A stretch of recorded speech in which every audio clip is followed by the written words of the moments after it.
Agent Bristow, we have a situation. What is it? A madman has taken command of one of the most powerful organizations in the world. Steve Spurrier? Alias Ball Coach. We believe he has plans to unleash an arsenal of offensive weapons while the whole world is watching. You mean? Yes. Tonight, on Monday Night Football. The mission is to infiltrate Spurrier's compound and acquire his game plan before kickoff. This is a restricted area, sweetheart. She's got a hot dog. And a beer. Take one more step and I'll drop these on the floor. You wouldn't.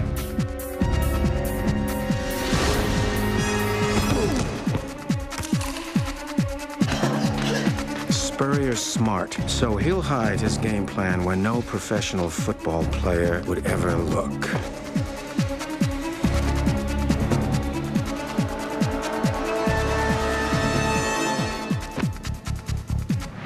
Good work, Agent Bristow. Now we'll find out exactly what Steve Spurrier is planning. The key to a great offense is to keep one step ahead of your opponent. Damn, he's good. He must have someone working on the inside. Agent Bristow, can I ask you a question? Of course. Are you ready for some football?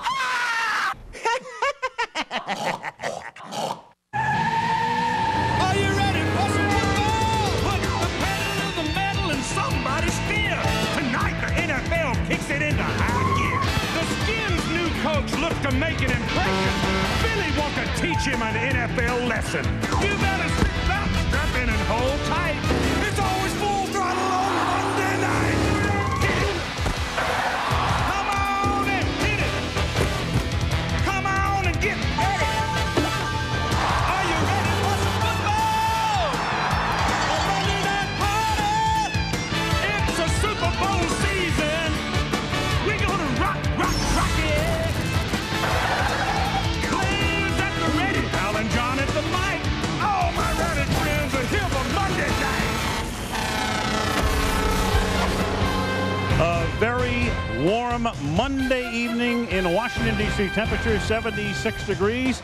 There is the United States Capitol, and about 13 miles to the east, Landover, Maryland, home of FedEx Field, home of the Washington Redskins, who are coming out onto the field tonight to meet the Philadelphia Eagles as we conclude week 2 of the 2002 National Football League season. Al Michaels, John Madden, welcome to our nation's capital, where all of the talk, as always, is about the Washington Redskins. Steve Spurrier coming to town. Good start last week, put on a great show, beat Arizona 31-23. Meanwhile, the Eagles are a team a lot of people expect to see in the Super Bowl. But last week, they blew a 14-point halftime lead, gave up 17 points in the second half, and lost to Tennessee. And, John, you never want to call a Week 2 game a critical game, but for the Philadelphia Eagles, I guess we can say this one is very, very important. I think it is. And then you get the feeling last night when we were talking to Andy Reid and some of the Eagle players that they were still reeling from that game against Tennessee last week, that they felt they blew it. And now, when you still feel that way the night before a big game like this, I think a couple things can happen. One, it can bring you down, which I don't think is going to happen, or it can bring you up. And I will darn near guarantee you that in the third and fourth quarter, and usually these games go down to that fourth quarter, the Eagles are going to play a lot tougher than they did last week. Of course, Donovan McNabb, as always, is the key man. Now, as far as Steve Spurrier is concerned, he comes into the National Football League, creates a tremendous splash. They're talking about the fun and gun and all of the points they'll put up on the board. Is this an offense that we have seen before with a different name, or is this an entirely different thing? You know, I've studied that, and I've tried to find out what is different. And the big thing, Darryl Green told me, is Steve Spurrier's attitude. He is going to attack you, and no matter what happens, he's going to keep attacking you. And the big difference is, you know, like the West Coast offenses, you throw short, you let the guy catch the ball and run. Steve Spurrier wants to throw deep, so he's always going to have someone go deep. He has his quarterback look deep and then come short. But I'll tell you, it's exciting, and he's exciting. That's the fun and gun. We'll have some fun tonight. Great NFC East matchup tonight.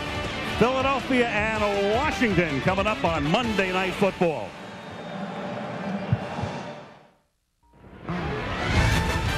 Tonight's quarterback comparison is brought to you by McDonald's. Washington's Shane Matthews threw for 327 yards and 3 touchdowns last week and was named NFC Offensive Player of the Week.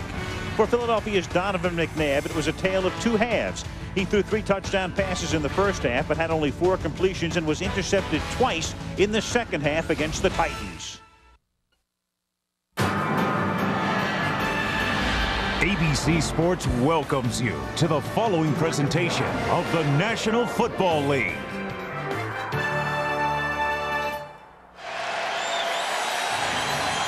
FedEx Field, Landover, Maryland. Ready for the kickoff. At first to Melissa Stark with Steve Spurrier. Well, in 12 seasons at Florida, Steve, your offense has put up astronomical numbers. Last week, the Redskins put up 31 points. What is it about your offensive system that makes it so productive? Oh, Melissa, I don't have the answer for that. We got a lot of good players here with the Redskins. The line really blocked well for Shane, and our receivers caught everything last week. Hopefully it'll go like that tonight, but the Eagles, they got a very good defense. Speaking of Shane, your quarterback, Shane Matthews, a lot of success at Florida, not a lot of success in the NFL. What makes you think he'll be successful for you? He played very well at Florida, as did Danny Warfel. So that's really all I know, and he's played very well here. So whatever happened before, you know, I have no control over that. He's played well for us. Hope it'll happen again tonight. Steve, thanks. Thanks. All right, Melissa, just before we start, let's join the public address announcer, Mark Kessler. Ladies and gentlemen, earlier this week, the NFL family lost one of the legends of the game. Please stand and join the Washington Redskins and the Philadelphia Eagles in a moment of silence to honor the memory of Johnny Unitas, a quarterback for all time who brought glamour and popularity to pro football.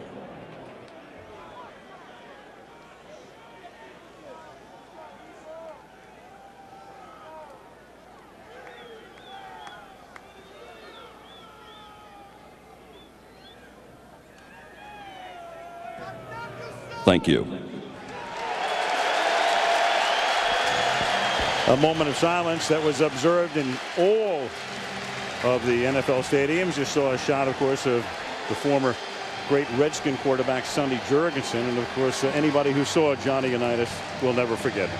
Yeah, it was the Johnny Unitases that helped build this league into what it is today. You know, that if it weren't for guys like Johnny playing like he did back in those days, you don't know what these days would be. You're right.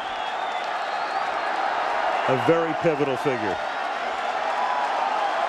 And here we go with David Akers ready to kick off for the Eagles. The Redskins will get the ball at the outset of the game. The kick goes into the end zone. And from 4 yards in, Kenny Watson is told by Darius Thompson to stay there. They'll start at the 20, and let's take a look at the Washington offensive unit. Shane Matthews, University of Florida. Stephen Davis, Auburn. Brian Johnson, Boise State. Rod Gardner, Clemson. Darius Thompson, Baylor University. Zeron Flemister, Iowa. Chris Samuels, Alabama. David Laverne, San Jose State. Larry Moore, BYU. Brendan Stye, Nebraska. John Jansen, Michigan. So Shane Matthews, who played for Spurrier at Florida a decade ago on first down, going to the air, drops it off underneath to Stephen Davis, who last week carried the ball 26 times and caught 7 passes as well, tackled by Sean Barber. Matthews with no huddle. This was the way they started last week. It's not so much of a hurry up as it is no huddle, calling the plays at the line of scrimmage. That's the thing Steve Spurrier likes, and he can talk to his quarterback all the way up to the snap. 2nd and 3, and that is Davis carrying for a first down to the 33. Quickly, the Philly defense. Brandon Whiting, California. Corey Simon, Florida State. Dalton Walker, Tennessee. Hugh Douglas, Central State University. S. Barber, University of Richmond, VA. Levon Kirkland, Clemson. Carlos Emmons, Arkansas State University. Troy Vincent, Wisconsin. Blaine Bishop, Ball State. Brian Dawkins, Clemson. Bobby Taylor, Notre Dame. Veteran secondary, Blaine Bishop, of course, coming over after all of those years with first the Houston Oilers and then, of course, the Titans after they moved to Tennessee. From the 33-yard line, Matthews hangs in the pocket, throws over the middle, and that one's out to the 39 to Brian Johnson, the fullback. So 2 passes, 1 run, and they've gained 19 yards on the first 3 plays. You know, one of the great matchups today is going to be Chris Samuels, one of the better tackles in football, against Hugh Douglas, one of the better pass rushers. And Hugh Douglas is an interesting guy. Watch him here. He's one of the few guys that uses a 4-point stance. You see him here now. Now he wants to get to Samuels before Samuels gets to him.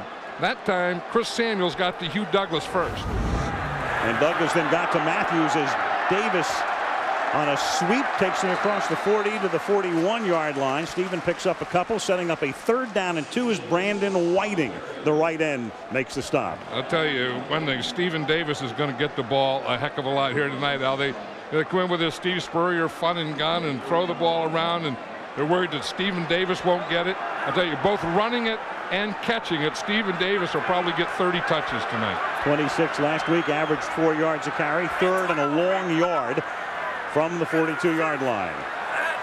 Matthews with a long count, straight ahead, give it to Davis, and Davis, the workhorse, takes it up to the 43-yard line and a 1st down.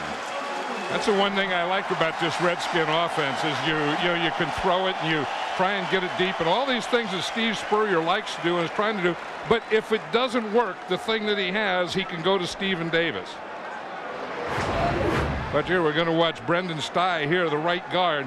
You see, he just drives out, gets his man stood up, then right at the end, gets him turned just a little. Just turn Corey Simon just a little, let Stephen Davis get by. Davis comes out of the game on this play, and Matthews then throws, and to the man who had come in for Davis, that was Kenny Watson, operating as the tailback. And another case of Matthews looking long and then coming down, and looking underneath and throwing low. Yeah, that's the thing. They have a rule or word for it, and it's touchdown and then check down. You look for the touchdown first or the deep one first. If that's not there, then you come back to your shorter one or your check down. 2nd and 10 from the 43. I love when they asked Spurrier last week about all of the running he did. He said, you can't believe everything you read. 2nd and 10 as Matthews throws over the middle, and that's caught near midfield, taken by Kenny Watson out of Penn State, tackled by Hugh Douglas. You know, one of the things that Jim Johnson was saying is we have to knock Shane Matthews down. They felt that last week that they played Arizona, and Arizona didn't knock them down enough. Well, there is Spurrier. He calls the play into Matthews. He's on the headset to Shane's helmet. And then Jim Johnson, the Philly defensive coordinator, on 3rd down and 4 from the 49, seeking a 3rd straight 1st down. And that time the pass is knocked away, incomplete. And it's 4th down. Indy Kalu, former Redskin, knocked it away from Kenny Watson. And Shane Matthews had plenty of time because the Eagles only rushed 3 that time. Here you're going to see Hugh Douglas right here on Chris Samuels. Again, they just have a 3-man rush, but Samuels, if he can get his hands on him and get him pushed to the outside, he's really much bigger and stronger than Hugh Douglas. Brian Barker, who's been punting around the league for 13 years, to kick it away to the ex-Redskin Brian Mitchell. And Mitchell's going to let it bounce at the 6, and it bounds into the end zone. So Spurrier shaking his head. Washington had the ball for 3:47. And give it to Philadelphia at the 20 when we come back. ABC's Monday Night Football being brought to you by Madden NFL 2003 from EA Sports. It's in the game. Dr. Pepper and your local Dr. Pepper bottler. Be you, nothing's better, Dr. Pepper. Chrysler, drive equals love. And Coors Light, the official beer sponsor of the NFL. Cold down easy. Jeremiah Trotter went to the Pro Bowl as an Eagle last year, now a Redskin. They couldn't come to terms. They made him a free agent. Washington picked him up, and Philadelphia on 1st down from the 20-yard line. Their first offensive play. McNabb in the pocket with great protection, and wide open at the 40 is the former Redskin James Thrash, and he takes it to the 47-yard line for a 33-yard gain right off the bat, tackled by Sam Shade. Yeah, I don't think that the Redskin defense ever did get set. Let's just watch James Thrash. He's out here in the end man out there, and he just comes up, and then he's on there with Champ Bailey, and then he just runs to the inside. And just watch him here. That's just a a spike pattern where he goes up inside. The outside guy runs a deeper route. McNabb in the pocket again. This time a screen to Deuce Staley. Staley to the 41-yard line. That's a gain of 6, tackled by Trotter. And let's take a look at the Philadelphia offense. Donovan McNabb, Syracuse University.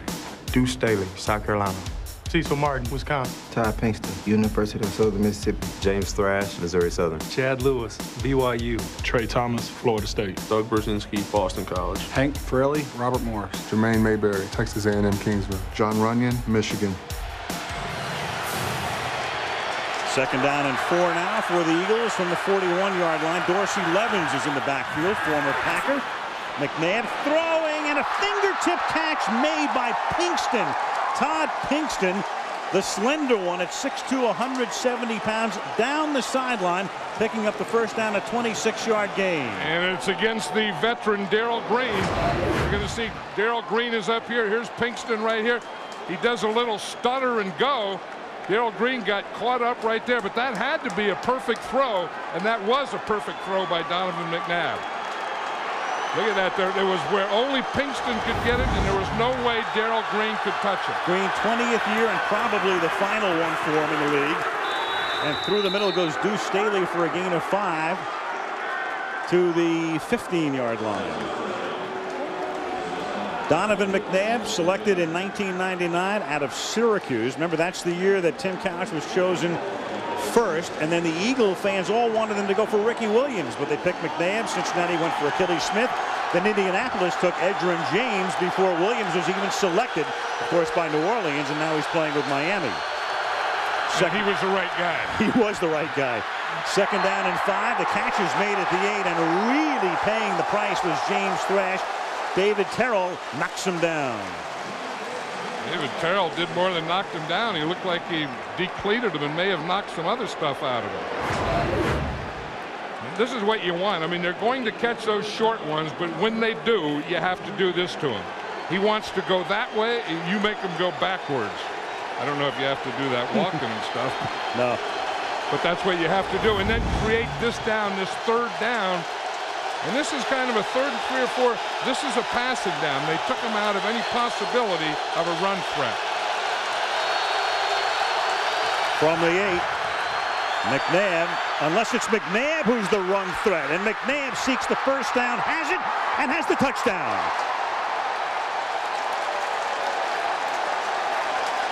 And that's one of the things that does make the Eagles different. They might not have a run threat except if McNabb has nobody open. And that's the thing. And the Philadelphia Eagles are the closest thing to a one-man gang there is. And this one man in this gang is Donovan McNabb.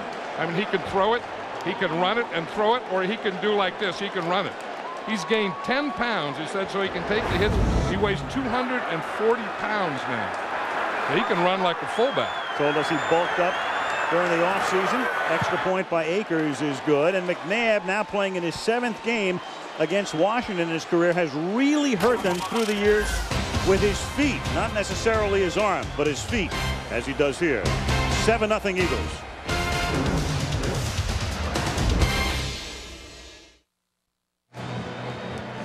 Oddly, the Eagles' first rushing touchdown since before the halfway mark of last season.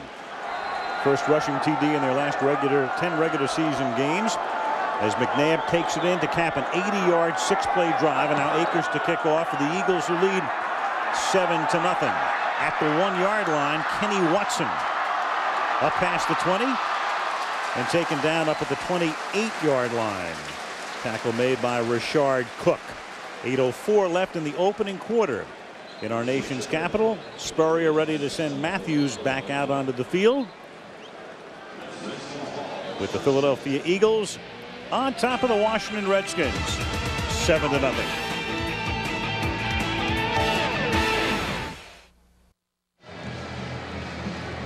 Philadelphia with the early lead on top of the Washington Redskins, 7-0. Donovan McNabb in 6 games against the Eagles, as you can see in his career, averaging only a little bit more than 5 yards per pass. Not very good. 7 TDs, 6 interceptions. But look at that rushing. 8.1 yards per carry against the Washington Redskins. 8.1, a touchdown here. And now Washington has it at the 27-yard line. On first down, here's Matthews throwing, and it's caught up at the 31-yard line by Stevens, who's tackled by Troy Vincent. Vincent back in action after suffering a knee injury in preseason, John, and missing last week's game. There's the old ball coach. He has that list of plays. We're talking about how many plays he has in the list and what the list. He said, oh, it's just an old list of ball plays. Just the ball coach with ball plays, and here's a play over the middle. And that's a good-looking ball play to Rod Gardner, their #1 draft choice out of Clemson last year, tackled by Brian Dawkins in a first down at the 41 after a 14-yard gain. And the Eagles figure that they have to be physical with Gardner, that he's a type of receiver that you have to get your hands on, and you see they don't touch him at all. You see he started up, and he just gets on the inside shoulder, and then he makes that in cut without any butt at all. Now watch Hugh Douglas here. He gets right by Chris Samuels. That's the good news. The bad news is the guard, Brzezinski, the guard's right there for him. Screen on first down. Davis, but nowhere to go. No blocking. And taken down by Kirkland. Levon Kirkland, the longtime Steeler. Then he went to the Seahawks, and now he comes over with Trotter going to Washington. It's going to be Kirkland and Barry Gardner as Philadelphia's middle linebackers this season. And Kirkland is awfully big. We were talking to Andy Reid last night about how big Kirkland is. He's listed at 275 pounds, and the only thing Andy said is he doesn't weigh as much as me, and he's somewhere between 275 and 300. No gain on the play. 2nd and 10 from the 41-yard line. And taken down in the backfield by Darwin Walker is Stephen Davis. And that's always what you have to do to the run. You have to get penetration. You have to get back in there and get in their backfield before they get started. And that's exactly what Walker does. You're going to see him here. You see he's going to get penetration right there. He gets to the left-hand stance, and he just does a swing move right by in that gap between the center and the guard. He beats Laverne on the play, and he's the guy taking the spot of Hollis Thomas, outstanding defensive tackle, gone for the season, hurt in preseason. So Walker now a starter. Matthews airs it out, and no Redskin is in the neighborhood. The pass incomplete. Al Harris back to cover. You know, one thing, it's tougher to throw those deep passes, and Steve Spurrier knows this as well as anyone, when you get 3rd and long. When you like to throw deep is on first down is a good down. You know, when there's still a little threat of a possible run, 2nd and short. But when you get 3rd and real long and you want to throw deep, that's what they're going to always take away. Now Barker to kick.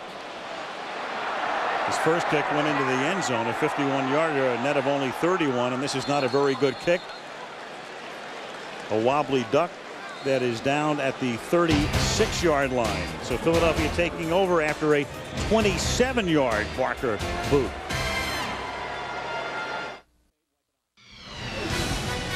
Ty Willingham, the new coach at Notre Dame. His Fighting Irish are 3-0. They meet Michigan State this Saturday, 3:30 Eastern, 12:30 Pacific. Here on ABC, Virginia Tech, Texas A&M, BYU, Georgia Tech, and Colorado and UCLA are the other games this Saturday. Now from the 35-yard line, McNabb, a toss back to Levens, and as McNabb went down, so did Dorsey Levens for no gain. Redskin defense now. Ronaldo Wynn, Notre Dame. Dan Wilkinson, The Ohio State University. Carl Powell, University of Louisville. Bruce Smith, Virginia Tech. LeVar Arrington, Penn State. Jeremiah Trotter, Stephen F. Austin State University. Jesse Armstead, Miami. Champ Bailey, Georgia. Sam Shade, University of Alabama. David Terrell, Texas El Paso. Fred Smoot, D. Mississippi State University. Yes, sir, the great Bruce Smith.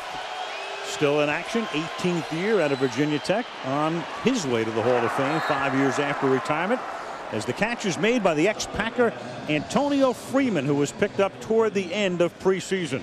And I think is a real addition to this team, because they need that veteran guy. And even Donovan McNabb was saying last night, he said, you know, Antonio Freeman, he said, you can sit around and talk about how you used to do it at Green Bay. You know, what did the Packers do when they were winning? What did Brett Favre do? How did the receivers get along with a quarterback? And he said he brings a lot more to the team than just being the 3rd wide receiver. 3rd and 2. McNabb is 5 for his first 5. still pitching a perfect game, and the pass is complete to Freeman again. Back-to-back to Antonio Freeman. First down at the 42-yard line. You know, and Freeman is one of those tough guys, and has always been a tough receiver that will work the middle. And this is exactly what he does here. He's going to come down, and he's going to come in. You watch him here. He's going to break in here to the right in the middle, come under control, and Donovan McNabb throws a perfect pass to him. But that's what Freeman does. Antonio Freeman has always been good when you get inside the red zone, and he's always been good in the slot, running a pattern in the middle. 1st and 10. Nice fake, lots of time, and that pass is the first incomplete pass. Sam Shade knocks it down as McNabb trying to get it into the tight end, Chad Lewis. You know, one of the things they're doing is they're making LeVar Arrington a pass rusher. Last year, he only had a half a sack, and he didn't come. He wasn't in the backfield much. They didn't blitz him much. They didn't line him up as a defensive lineman. That time they blitzed him, but I'll tell you, Chad Lewis did a good job of blocking him. He did. But he kind of likes that. He said, that's how I got here at Penn State. That's what I was. I was a rusher, and now in Marvin Lewis's defense, he's more of a rusher. Good enough to get to the Pro Bowl last year. 2nd down and 10. McNabb out of the pocket, buys time, hits Deuce Staley. Staley inside the 25 to the 20-yard line, and there are some Philly fans here because you hear the Deuce chant. And we're seeing it all from McNabb here. We've seen him just stand in the pocket and throw the ball perfectly. We've seen him take off and run with the ball and run it in for a touchdown. And in this play, we're going to see where he's going to take off, go back, and then come out here to his right. You see, he looks, he reads. They get caught inside. Now he runs out here and throws the ball, and that's a triple threat. He can stand in the pocket and throw it. He can run it, or he can do like this, run and throw it. Deuce is wild. 22 yards for number 22 to the 20-yard line. 1st and 10. This drive began back at the 35. The Redskins have yet to show they can stop the Eagles on either drive. And that pass, if it's complete, is for a loss. And the head linesman with Ohalete coming up with the football at the end of the play. And we're still waiting for a signal on the field. Dorsey Levens was the intended receiver. No signal yet. So Bob McElwee is the referee. They have to call something, you know, and they don't have a signal for, I don't know what it was. Right. You know, so that's it right there. Bob McElwee, when they wave their hand, that usually means I don't know what happened, but we're going to stand here and talk and find out. Well, you have to make a call because if you're going to challenge and overturn it, you need something to overturn. And if you don't make a call to begin with, there's nothing to overturn. Donovan McNabb on that last play didn't see Antonio Freeman. Down by contact. So they're saying the pass was complete for a loss. McNabb to Levens. Now they're saying down by contact, and the question is, does Washington want to challenge? But I don't know that they can because we didn't hear a whistle. No, and it's ruled down by contact. 2nd down, but there was no signal made initially on the field. 2nd down and 12 after a loss of 2. And McNabb now in the pocket to Staley. Screen gets it to the 16-yard line. Tackled there by Ronaldo Wynn. You just feel early in this game that the Philadelphia Eagle offense, and of course McNabb is the biggest part of that, has more speed than this Washington Redskin defense. That they're just running past them. That, you know, that Donovan McNabb, when he's straight, is running away from him. When they catch a pass, they're running away from him, and they don't have the speed to catch him. Marvin Lewis came over from Baltimore, where he guided the Ravens. He and Brian Billick to the Super Bowl championship 2 years ago. And then when Steve Spurrier came here, Lewis, one of the first guys he brought over as the defensive coordinator. And Lewis, I believe, is the highest paid assistant coach in the league at about $1 million per. Timeout called by Washington with 1:38 left in the first. Philadelphia leading the Redskins 7-0 and driving. Are you ready for some football?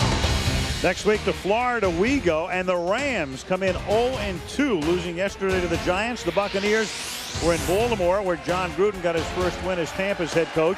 A shutout over the Ravens.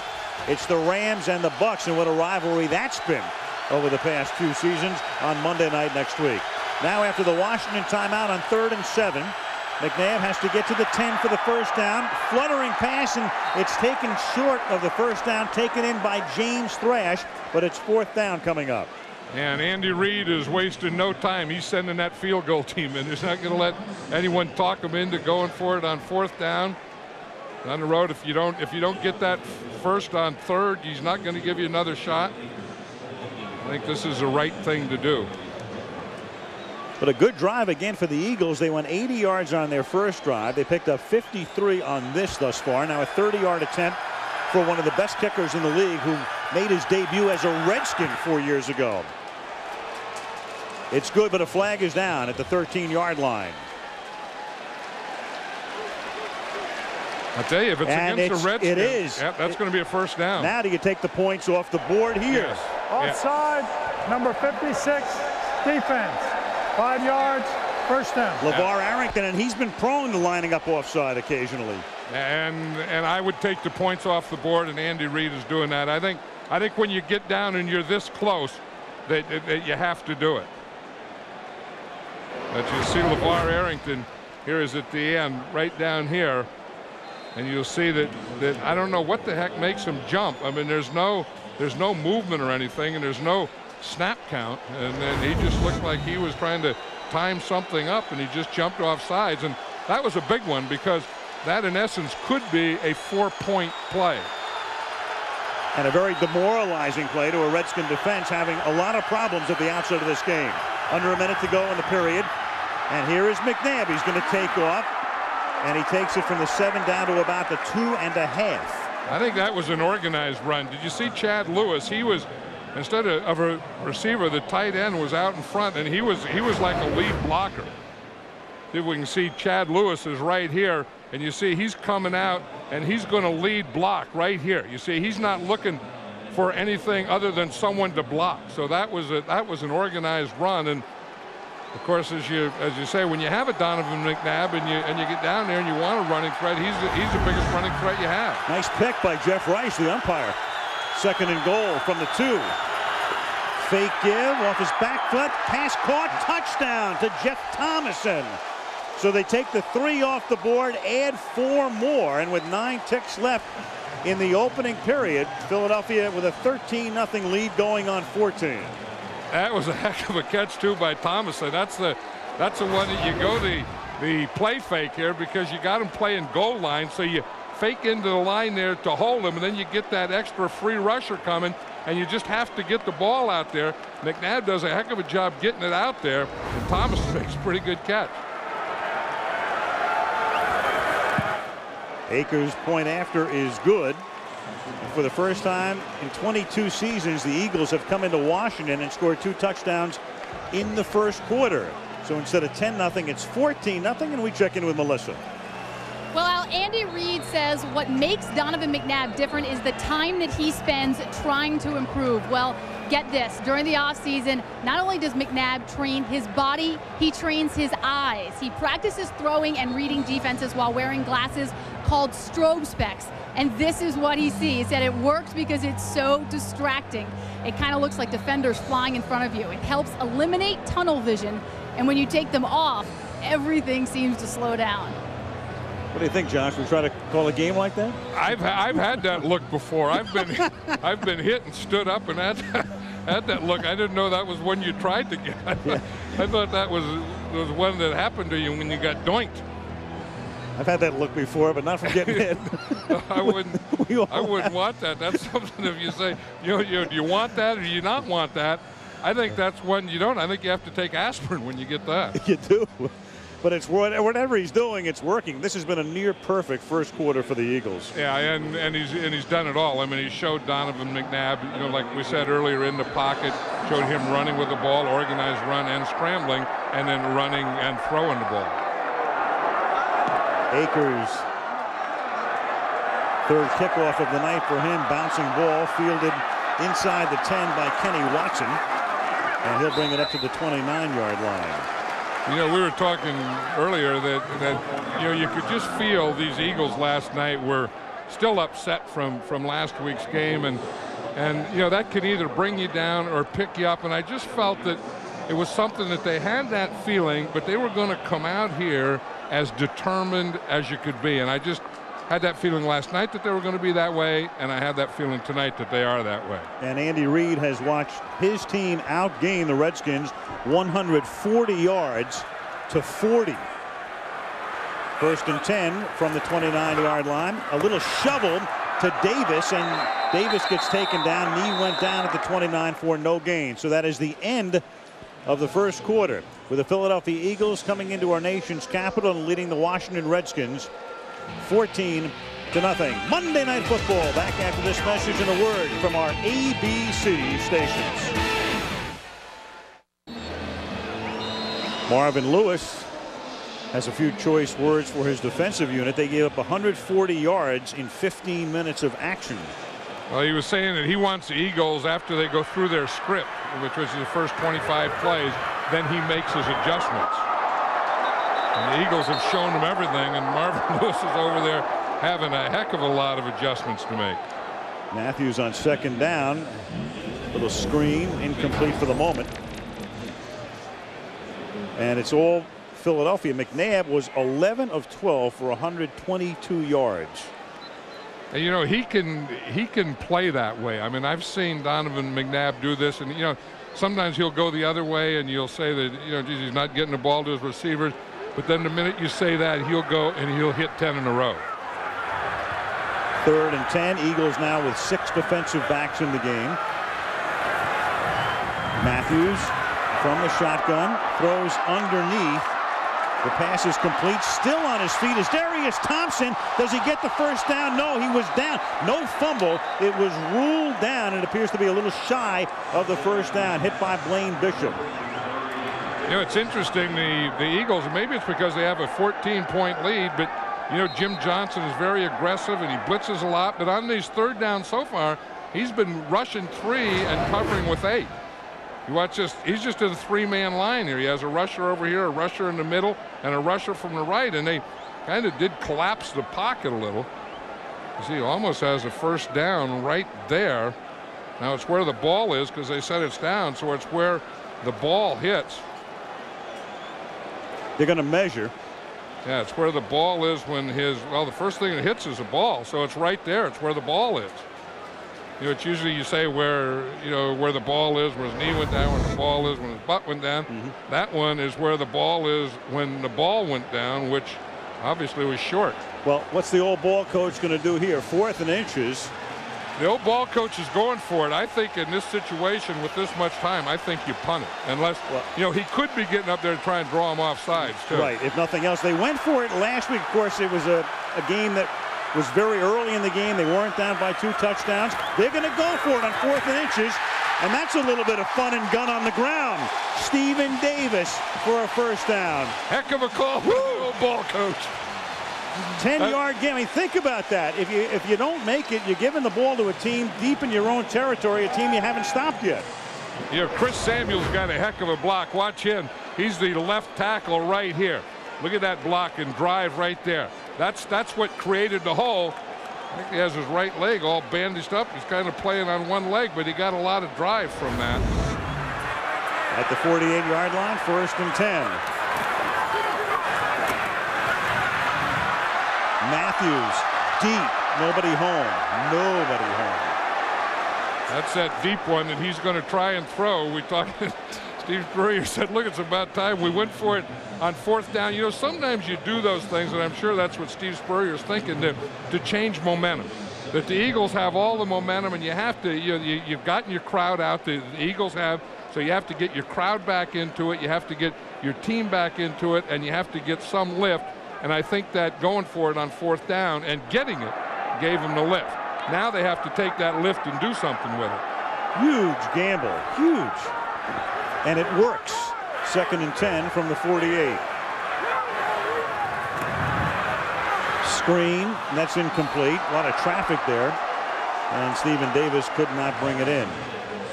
Matthews has started the game 7 of 14 for only 42 yards, so he's averaging 3 yards per pass attempt.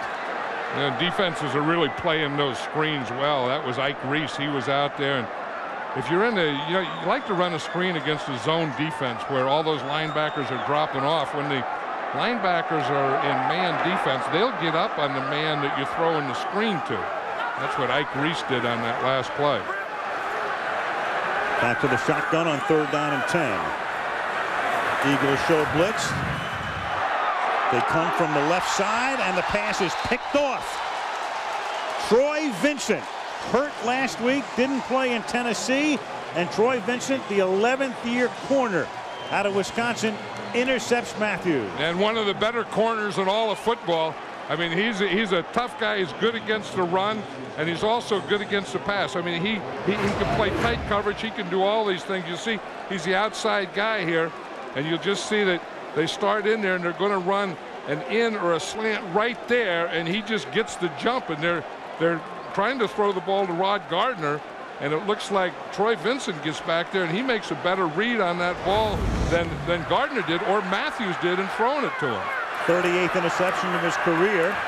So the Redskins can't take advantage of going for it and making it on 4th down. And Cecil Martin, the fullback, out of the backfield, stopped after a minimal gain after he takes in the McNabb toss. Now, Troy Vincent said that last week he had to have his knee drained and he couldn't play. I mean, he had so much swelling in that knee. It was just a bruise. But they said then when they drained it on Sunday and then Monday it felt a lot better. And he said by Tuesday he was back to normal. So there never was any doubt this week whether or not Troy Vincent was going to play. 2nd down and 9.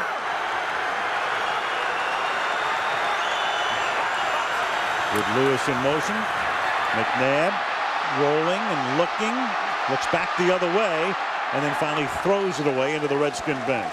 And that was smart by McNabb there, because that's that free throwaway you have. And I've seen quarterbacks, in fact, I've seen McNabb get in that same situation and run out of bounds. But here he knows once you get outside that tackle box, if you're here, you can't throw it away.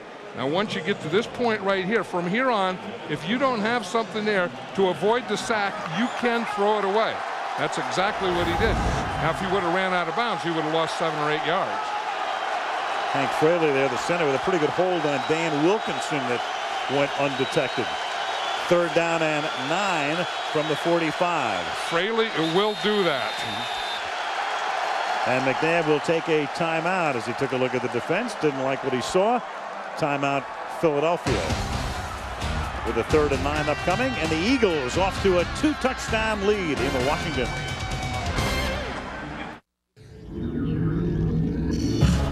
The new kid in town. Everybody loves you, so don't let them down. The Hogs. Such as they are. The Hogettes. The Hogettes. And they've been here for a long time. The Hogettes, the Redskin band, and the Redskin fight song, which is one of the great all-time fight songs. Hail to the Redskins. 3rd down and 9 after the timeout. McNabb under pressure, and down he goes in the grasp of Jackson. Yeah, I think that's what Marvin Lewis figures that he has to do, because he was saying the other day, he said, we have to get to McNabb. He said, but even more than that, we have to take him to the ground. And they really haven't gotten to McNabb until this play here, and they definitely haven't taken him to the ground. And this is what he was talking about. Don't run beyond him, but if you do, get right back there and take him down. He said that's the toughest thing to do, is get to him and then take him down. The 40-year-old Sean Landeta. Yep, that same Sean Landeta has been kicking for almost 2 decades, sends it to the 10-yard line, and this is Jaquez Green, who played for Spurrier in Florida, across the 50, inside the 30, and he's going to go all the way for the touchdown to turn the game around with no flags.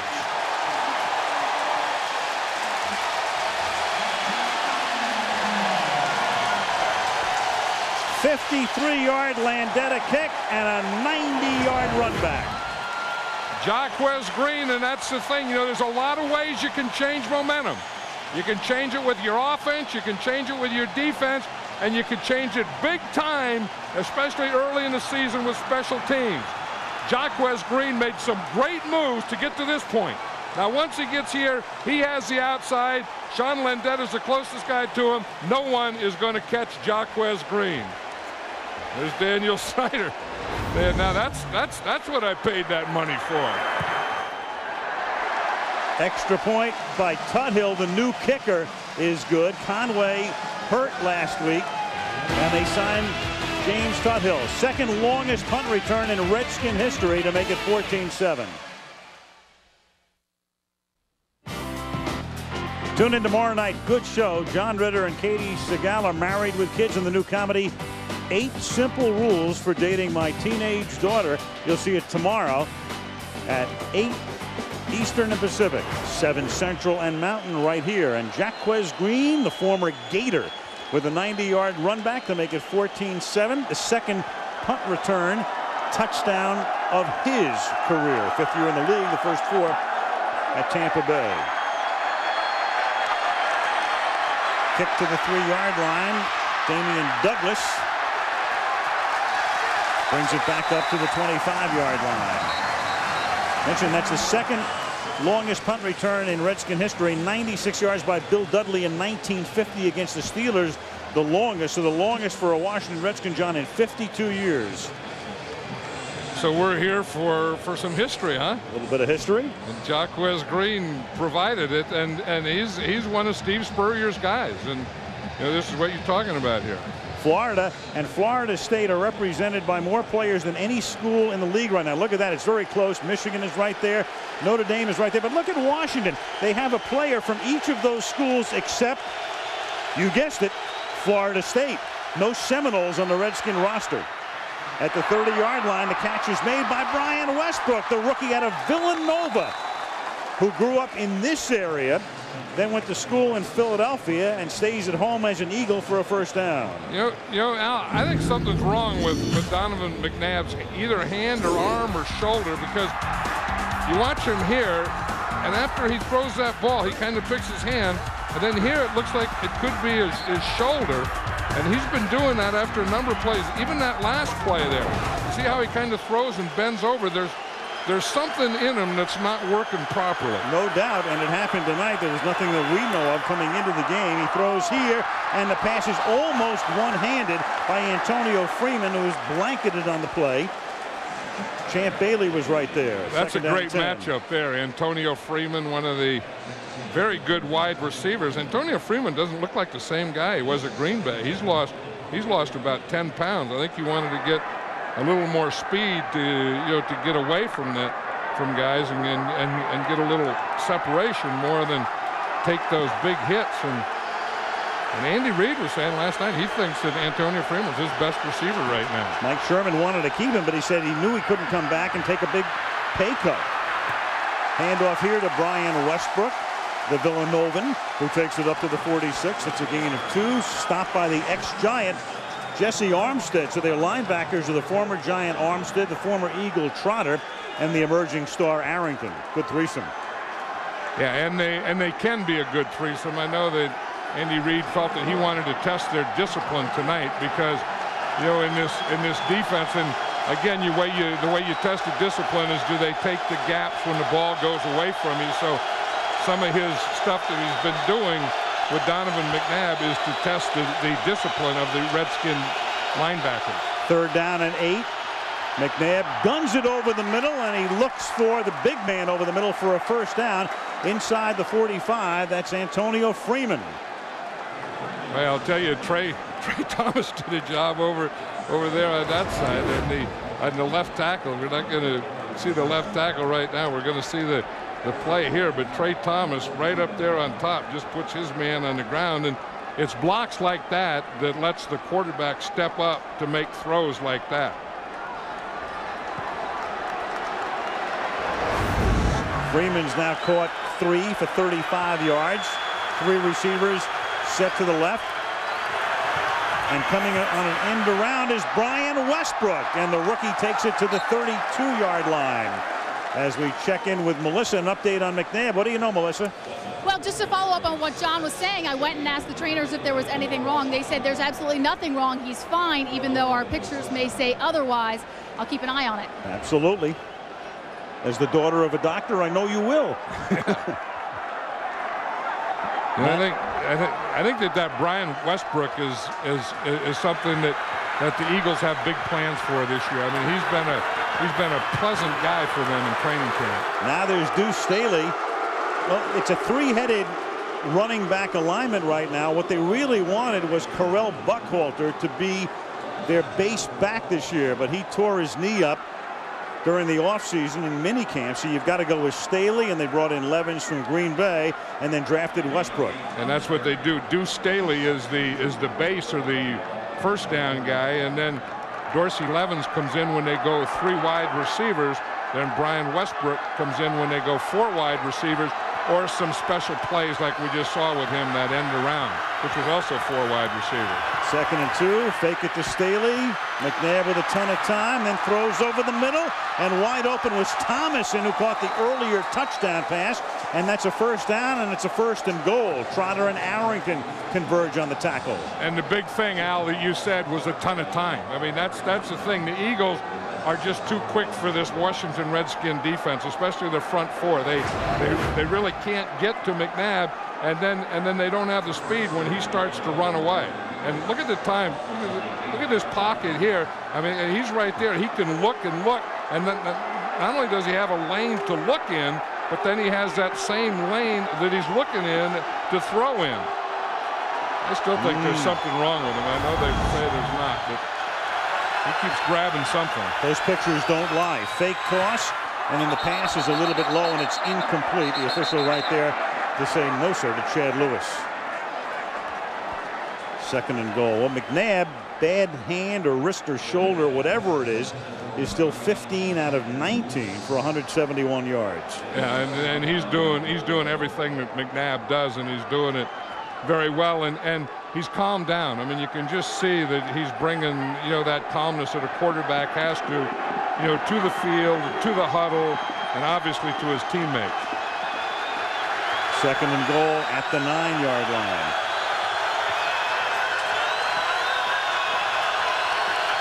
Armstead showing blitz, and then he winds up staying back and making the tackle on McNabb, who takes it through the middle himself. 3rd and goal. I think that's the thing. When you play, usually you get inside the 20-yard line or in the red zone, and you're playing a form of man-to-man defense.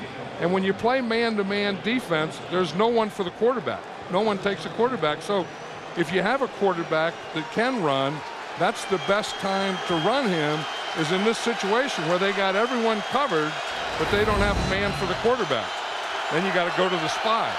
Big stop here for Washington, and it's a little dump off shovel pass, and that's a forward pass, which I believe nobody had possession of. Andy Reid is saying incomplete, not a fumble. LeVar Arrington picked up the loose ball. Yeah, because it was a shovel pass and because it was forward, that's just an incomplete forward pass. Right. If that were a lateral, then it could be a fumble. Or a shovel pass in which the recipient has possession, which he never did. And you're going to see right here, that's just an incomplete pass because he never had control of it. The play Lee Gross Cup made so famous at Utah all those years ago, John. The old shovel pass. The shovel pass. Some people call it the shuffle pass, but it's the shovel pass. Both these teams, I saw the Redskins working a lot on the shovel pass too, and so this division has a lot of shovel passes. Chip shot 22-yarder for Akers, and that one is just barely good, just inside the right upright. So Washington with a very key stop to limit them to 3, and the Philly lead is 10. This weekend, Tiger Woods is in action in Ireland. Ernie Els, Sergio Garcia, Phil Mickelson also competing. The World Golf Championships, the American Express Championship. Coverage this weekend right here on ABC Sports. 17-7 Philadelphia. Kenny Watson and Darius Thompson are back to receive the Akers kick. Taken at the 2-yard line. This is Thompson. Up to the 22-yard line. Now the Redskins will try to get on track. Thus far tonight, they've gained only 59 yards with 6.5 to go in the opening half. Of course, Spurrier known for what he did at the University of Florida over a dozen seasons with championship after championship in the SEC. And you can take a look, 35 points scored per game at Florida. The Redskins here in week 1, 31, 310 passing per game at Florida, but tonight, total offensive production, 3 yards per play. And this is Stephen Davis, and he picks up about 3 yards. You know, it's something that, you know, people think Steve Spurrier as a college coach, and I think a lot of times you forget that he was in the NFL, that he played in the NFL for 10 years. He was a quarterback, called his own plays. So, you know, he was from an era where the quarterback calls his own plays. So he called his own plays in high school. He called his own plays in college. He called his own plays in the pros. So he's been doing that, and I think the offense that he brought to Florida was a pro offense. And I think he's a pro coach coming back into pro football more than he's a college coach. And he brings Champ Bailey, the defensive back, into the offensive set, something that has happened here in the past. And a little toss to Champ. Up to the 31, he loses the ball. The Eagles are contending that they have it. And we're waiting for a signal from the officials.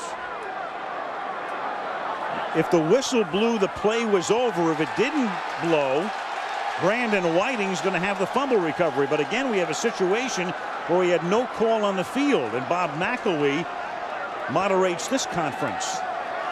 The first thing they ought to do is get all the players away from him. And I know what Steve Spurrier's thinking now, that that's the problem you have when you put a defensive player that doesn't practice with your offense in on offense. And that's, you know, a lot of times, you know, Deion Sanders did some of that, and some of these defensive backs, but they have to practice with the defense. They go to the defensive meetings, and they don't practice handoffs and carrying the ball and these types of things. Then you put them in the game, and stuff happens. I think this is the second time tonight that we've had a situation where maybe they don't know what happened. Well, Andy Reid is ready to challenge if the call goes against him here. The question is, did the whistle blow? If the whistle blew, the play is over, but apparently it did not. We have to assume it did not. Here it is again. For starters, we'll take a look and see if Bailey fumbles.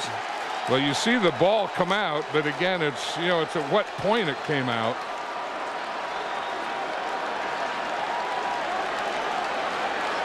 And they are going to rule.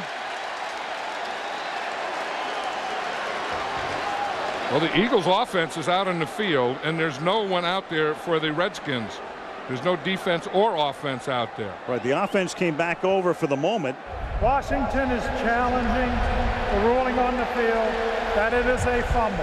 All right, so now for starters, there was no signal on the field, but they have, after conferring, agreed that it was a fumble, a recovery by Philadelphia, and now Spurrier is going to challenge and say that he was down. So now again, you see the ball, it's out there, but it's, did any part of his body touch down before that ball came out? And it can be anything. It can be an ankle, it can be a foot, it can be a knee. Is anything down? Well, there's, you see his knee is not down yet. There is the first time he hits. Now you don't know when the ball came out, though. Right. You saw, I think the first thing that hit was his thigh. So you have to go, was his thigh down before the ball came out? And now what the officials have to see, or Bob McElwee specifically, since he'll go into the hood, is enough evidence to overturn the call on the field, which was a fumble. And I don't think there's enough evidence there, because you don't see the two things happening. I mean, you have to see the body part that touches the ground and the ball at the same time. All right, let's go to audio and video here. Audio too, so we can see if, or listen to hear any whistle.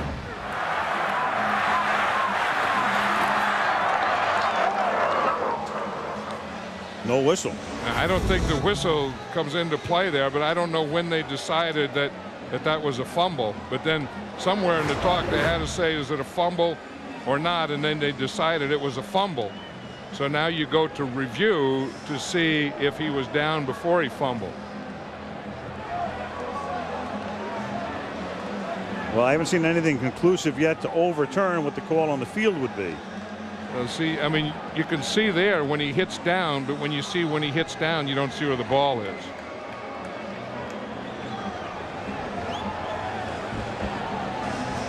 And you can see when it comes out. I would say that he can't overturn this. I agree. There's not enough evidence. You need, you know, the old phrase is indisputable visual evidence.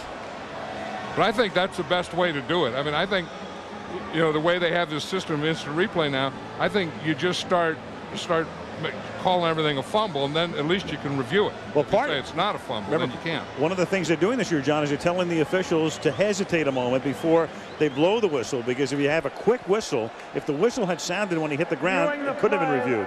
It is a fumble. First down, Philadelphia. Washington will be charged with a timeout. See, there was a quick whistle in the Ram-Giant game yesterday on what would have been that Kerry Collins fumble. Right. And that meant, you know, they couldn't overturn the call. So this one, we had just the opposite. I don't think we had any whistle, nor do I think we had any call immediately. No whistle, no call. Decided to wait to put it instant replay is by saying it's a fumble, and then you can go look at it, and then they decided that it's still a fumble. Well, the bottom line is Philadelphia takes over at the 30-yard line. So in a game in which Philadelphia played a perfect first quarter, Washington gets back into the game on the green punt return. Then Philly marches down for a field goal. Here is a big Washington turnover with 5.5 to go in the half. And Steve Spurrier is frustrated, and his offense has been frustrated this first half by, I think, more by the Eagle offense than the Eagle defense. From the 30-yard line, McNabb having a great night thus far. Packs it in. Takes it to the 26-yard line, hit first by Trotter and then finished off by Arrington. And the impressive thing about Donovan McNabb, he's thrown to 8 different receivers. So it's not like he has a go-to guy or he's just going to look at one guy.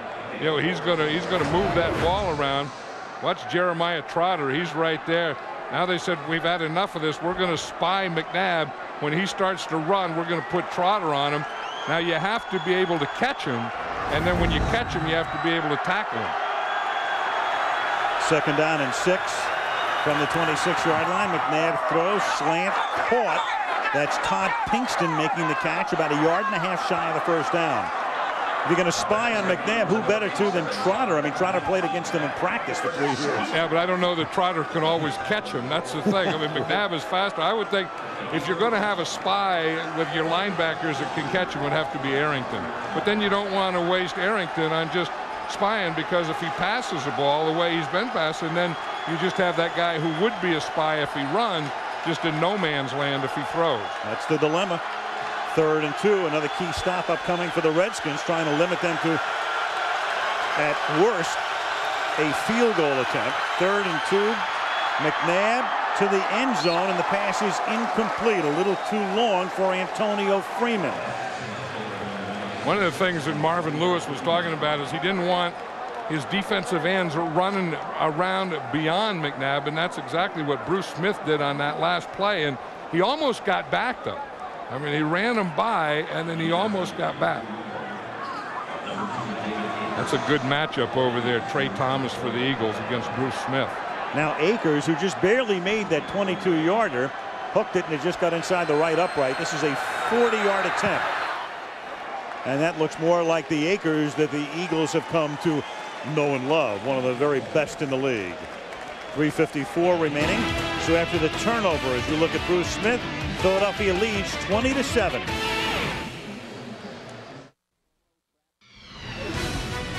Our college football lineup this Saturday at 3:30 Eastern and 12:30 Pacific features Notre Dame, the unbeaten Irish at 3-0, taking on Michigan State. There are the other regional games coming your way this Saturday right here on ABC Sports. Akers to kick, 5-yard line. Darius Thompson to run it back.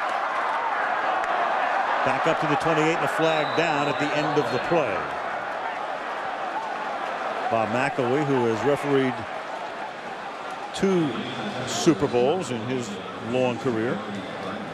Holding number 25 of the receiving team during the return. 10 yards. Rashad Bauman. Monday Night Football from the nation's capital, brought to you by Coors Light, the official beer sponsor of the NFL. Cold down easy. Ford, no boundaries. Burger King, say hello to the new 99-cent BK value menu. And Southwest Airlines, proud sponsor of the NFL and official airline of Super Bowl 37. It's a place the Eagles are expected by a lot of people to show up at. They lead here by 13, and Matthews is going to take off with everybody covered, and he runs out of bounds up at about the 21-yard line. Take a look at the quarterbacks this far in the game. McNabb, tremendous first quarter, 11 of 12, and they were his figures, and he's thrown for more than 4 times the yardage of Shane Matthews. And then Shane Matthews only 42 yards, and he has a 25 rating quarterback rating, and that's not what we were expecting to see. I mean, this whole Steve Spurrier thing and Shane Matthews in Florida, we're not seeing what we were expecting to. Here's Stephen Davis. Well, John, the big question is, I mean, among other things, Shane Matthews has been in the league for about a decade, even though he has played so sparingly. He was a backup the last couple of seasons at Chicago, saw some action. He and Danny Werfel came in, and Sage Rosenfels, and everybody was surprised that, you know, Washington didn't go out and at least try to get a free agent or somebody a little bit bigger than any of these guys. Yeah, well, and you know, when you asked Steve Spurrier that, he said, look, he said, I didn't get rid of any quarterbacks here. He said, I didn't have any. And he said, and these guys were just cheap and available. Right. And that's what I got. 2 guys that were cheap and available. You wouldn't want that as a nickname. From the 23, the catch is made by Rod Gardner for a first down up at the 35-yard line. But I think Steve Spurrier kind of believes, too, that with his offense, and he says, all I know about these guys is what they did when they played for me at Florida, and they know his offense, and he'd rather have someone that he knows and that knows him, I think, than just go out and just grab someone off the tree that he doesn't believe can play. You saw the number 3 quarterback, Patrick Ramsey, the rookie out of Tulane, without a huddle. The Redskins here from the 35-yard line. And that is dropped. Pass is right there, and Darius Thompson dropped it.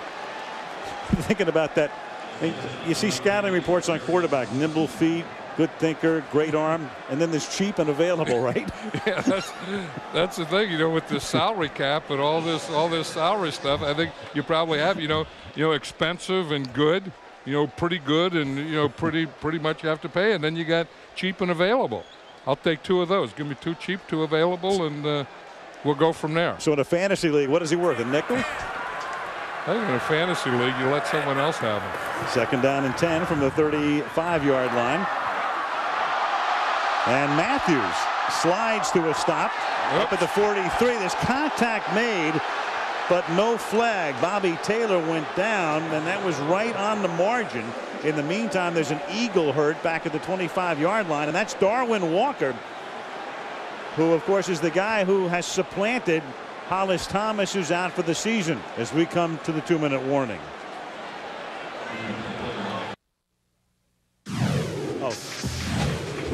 Lexus halftime show, 7 nights to Monday. LeVar Arrington will take a look at what he has done in the week leading up to his appearance tonight on Monday Night Football. We'll take you from last Monday right through tonight, coming up on the Lexus halftime show. Walker comes off. Grasmanis takes over for him at the defensive tackle spot, and Matthews now hits Stephen Davis for a short gain over the middle at the 43-yard line. Flag is down. There's a flag down, and also they're saying the ball carrier was down up at the 45-yard line, so a lot going on here. It's going to be a roughing the passer. I think Shane Matthews got hit after he threw the ball, and that referee Bob McElwee, I know that's what he called.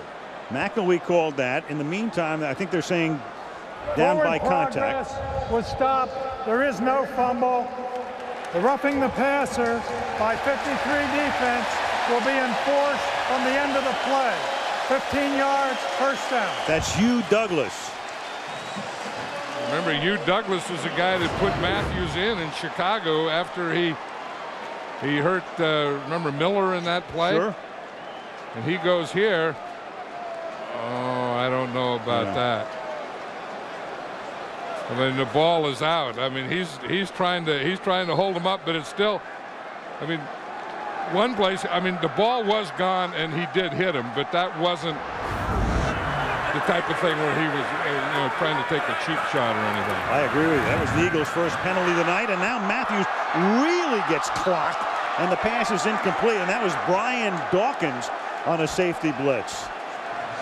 And Brian Dawkins is a guy that can bring it. I mean, Brian Dawkins is probably the best free safety in all of football, and you know, he's good when he's back. He's good. He's up when he's as the 8th man, and he's also very good at this.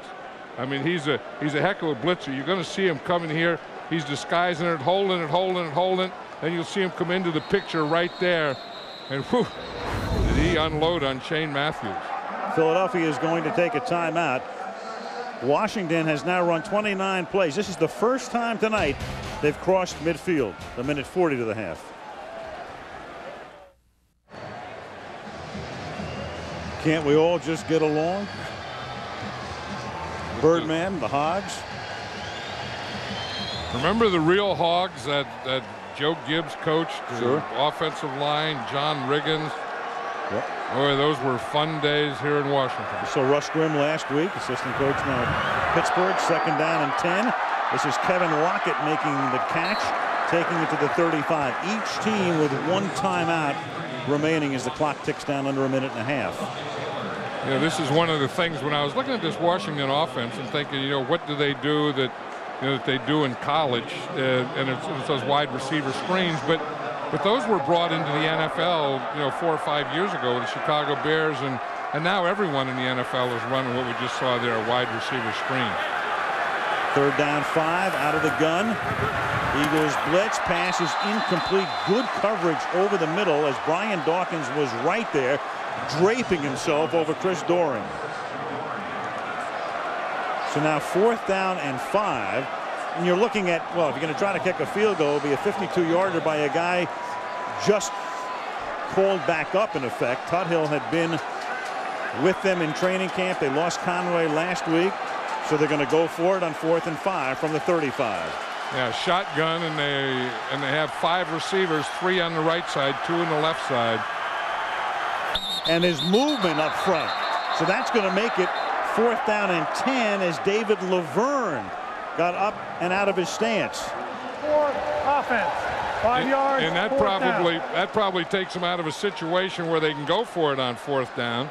Takes them out of a situation where they can try a field goal, and could put them in a punt situation.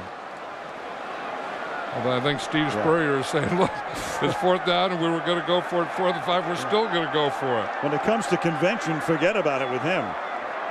He has his plays written. You know, a lot of them they're done by computer, and they have all this fancy stuff. And look at Steve Spurrier. He just writes down the ball plays on a piece of paper. He has some red pencils and some yellow, and some blue. So just get it away. If it's incomplete, the Eagles would have the ball at the 40-yard line. And it is almost intercepted. Rod Gardner, the intended receiver, and Al Harris was back there covering on the underthrown pass. And now Philly gets the ball at the 40-yard line with 1 timeout left. See this, he gets hit. He got hit by Darwin Walker, and that just took enough off it that there was no chance for that ball to get out there to Gardner. Although, watch him see him get hit right there. That was just enough to take anything that he could have. If he could have gotten it out in front to let Rod Gardner run under it, maybe if he would have had about another 5 yards. But that took those 5 yards out and made this. Although if he had another 5 yards, there was another defender there too. And that was the same Darwin Walker who was writhing on the ground at the 2-minute warning. 1st and 10 from the 40-yard line. 56 ticks, 1 timeout. McNabb surveying, throws underneath. Bruce Staley. Little spin move taken down finally at the 45-yard line. Donovan, no huddle. I saw Deuce Staley play one of the great games that I've ever seen a running back play, an opener against Dallas in that pickle juice game 2 years ago. 2nd down and 5. Hot day in Texas it was. Thrash makes the catch, pulls it in. That's a 1st down at the 44. Now McNabb is going to spike the ball, but they're taking a long time to get up to the line of scrimmage. And there are under 20 seconds. The clock stopping at 18 seconds with 1 timeout. Steve Spurrier is saying this first half has been a tough first half, and as a coach and a play caller, you're always thinking ahead. So you can't think about, you know, what happened that first half. You have to think, okay, this is what they did in the first half. Now, what are we going to do in the second half? And of course, Andy Reid's thinking the same thing, because he knows last week against Tennessee, he had a 14-point lead, and they blew the lead, blew the game, and lost. And there's no way that's going to happen to him tonight. trying to get at least into field goal range for their ace, Akers. McNabb out of the pocket, then throws, and that pass is incomplete along the sideline. Todd Pinkston. So it's 3rd down, 12 seconds left, 1 timeout left, and they need more yardage before they can bring Akers in. Look at Donovan McNabb and what he's done in the pocket. In the pocket, 16 out of 21 for 171 yards and a touchdown. And then when he's got out of the pocket, he's 2 for 4 and 20 yards. So you think that he's run a lot, and of course there are some running plays where he doesn't throw, but he's really been a pocket passer for the most part. A lot of peas in there. Pocket passer for the most part. Need about 15 to make them comfortable with Akers. And on 3rd and 10, that's about what they're going to get to the 30-yard line as Chad Lewis makes the catch. Clock stops, timeout, 14-yard gain, setting up about a 47-yard field goal attempt. You know, all the talk about Steve Spurrier and calling plays. Andy Reid calls plays himself, and he's a pretty good play caller and a good coach. Look at Chad Lewis here. You just see he's again just working the middle. I mean, you just put your tight end down in the middle of the field, and then that's a progression. He's probably your second progression. You read from the outside and come back in. They've had success with Chad Lewis in the middle. Then they go 3 wide receivers, and in this first half they've had a lot of success putting Antonio Freeman in the middle. Maybe Steve will go to the visor in the second half. He's going to have to draw up some more ball plays. Yes, he will. And that's exactly what he'll do. But he hasn't had great field position. He hasn't had the ball a lot, and he hasn't been able to get a lot of first downs. And there's a lot of have-tos that he has to do. A lot of them on defense. 47-yard attempt off the foot of Akers is good. So that big pass play on 3rd down when they needed about 15 and got 14 sets Akers up for the 3-pointer here. And we go to the half with the Philadelphia Eagles leading the Washington Redskins 23-7. Let's check in with Melissa. Well, Andy, every time Donovan McNabb seems to be throwing the ball, he's grabbing his right hand. Is there anything wrong with him? I think he's all right. We'll find out here at halftime, but I think he's fine. All right, last week in the loss to the Titans, you gave up a 14-point halftime lead. How do you avoid that tonight? I can't believe you asked me that, Melissa. We got to stick to it, huh? We got to come out with a little guns going and play some football here. You learned your lesson last week. Thanks, Andy. Yeah, well, Andy doesn't want to be reminded about last week, but it's a fact. They gave up a 14-point lead. Coming up next, the Toyota halftime show. A look at LeVar Arrington. John and I will talk about the passing frenzy after this message and word from our ABC stations.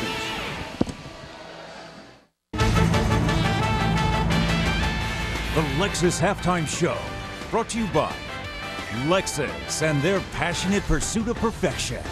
Here now, Al Michaels. It's halftime at FedEx Field. Tonight's game between the Philadelphia Eagles and the Washington Redskins. Well, something new tonight. From time to time this season, players will provide unlimited access to us in the 7 nights leading up to a Monday night game. And we begin with LeVar Arrington, the great linebacker who was the 2nd overall pick in the 2000 draft out of Penn State. And we'll call it 7 nights to Monday tonight with LeVar Arrington. This is a fun night for the Arrington household. Pow. That's John Madden. Pow. Did you see the way he hit him? Boom. OTIS, Missouri. OTIS, he can spell. Cordell Stewart, who had his last pass intercepted, has this one picked off. Oh, goodness, Cordell. Come on, doggy. I'm from Pittsburgh. I'm a Steel City kid. I'll always be a Steel City kid. It's always Redskins first. But if I ever wanted another team to win, it'd be the Steelers. Pittsburgh guys, Western PA, we're just known as ballers, you know what I mean? Just known to put out some ballers. North Hills High School in Pittsburgh, PA. Some sad stories in this picture. He got murdered. He's in jail for life. A lot of those guys I looked at back then, some of them guys were better athletes than me. You know, it's pretty rough. Sometimes, you know, I see my friends, you know, that aren't here anymore. I see them in dreams and stuff like that. Hopefully they're in a better place. 2 days off. I was back on the grind, so let's go ahead and get started.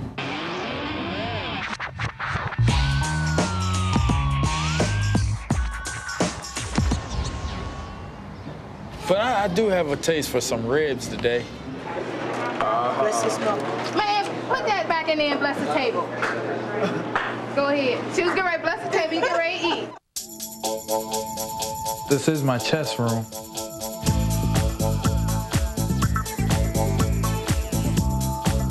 This thing is real, too. Now, this may be my toughest opponent yet. Get me! It's your move, Mike. Huh? It's your move. Get me! It's not checkmate. Get me! I have no idea what you're talking of. Get me! It's checkmate, guys. Yeah! Yeah! Yeah! That hurt?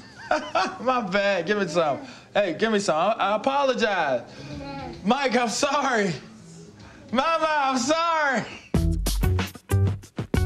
St. Louis is losing 17-7. Maybe it's just time for, a new team to be the greatest show on turf or grass. Then once I step out of the car, I just look at it as modern-day gladiators. That's our Coliseum. Those are our Romans, and we will go out there and win the crowd. And to update, a pretty tough night for Arrington. He's done a lot of chasing of McNabb because the Eagles right now are in control. 23-7 at the half. Back after this.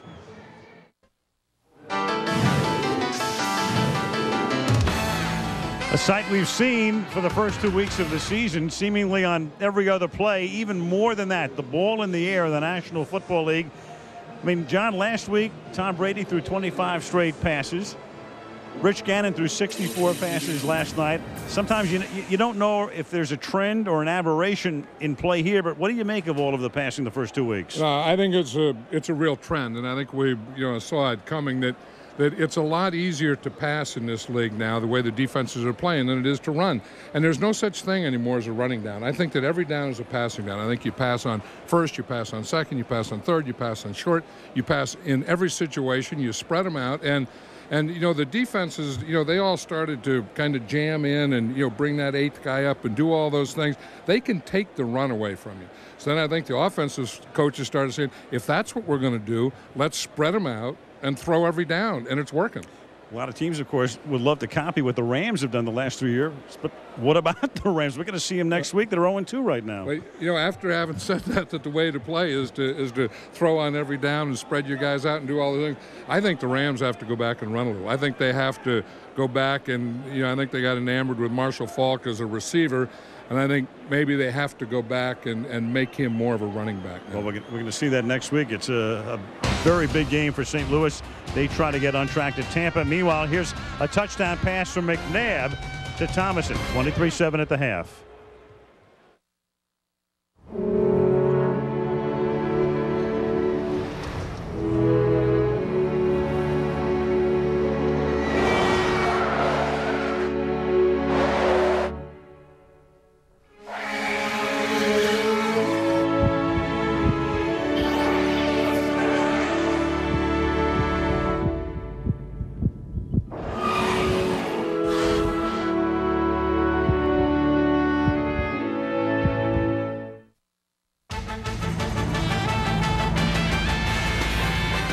The Lexus Halftime Show, brought to you by Lexus and their passionate pursuit of perfection.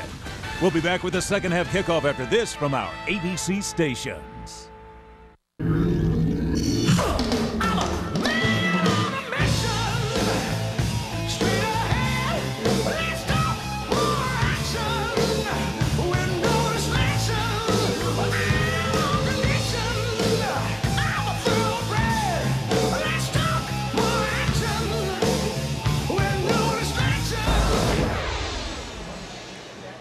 And back we come to FedEx Field, Landover, Maryland. Al Michaels, John Madden, and Melissa Stark. First half dominated by Philadelphia. and they get the ball as we start the third quarter. Brian Mitchell back to take the kickoff. James Tuthill descended skyward. Eagles up by 16 as we wrap up week 2 of the 2002 season. To the goal line to Mitchell. More combined yardage than anybody in history, and he gets met head on, shoulder first, and taken down by Rock Cartwright, a Rock tackle. Let's check in with Melissa. Al, Shane Matthews passed for just 62 yards in the first half. He will not start the second half. It's not performance-based, though. I just talked to Steve Spurrier. Apparently, he banged up his left shoulder in the final drive of the second quarter. Danny Warfel starts the second half. So Werfel warming up. It's this play right here, Al. When you remember Brian Dawkins comes from the blitz just before the half, and he hits Shane Matthews there. Watch him as he rolls over there. He grabs that left shoulder. He grabs the left arm. That's the way you grab the shoulder. McNabb begins this period with a pass. There's a flag thrown on the play. Brian Westbrook makes the catch, and Bob McElway has an immediate call here.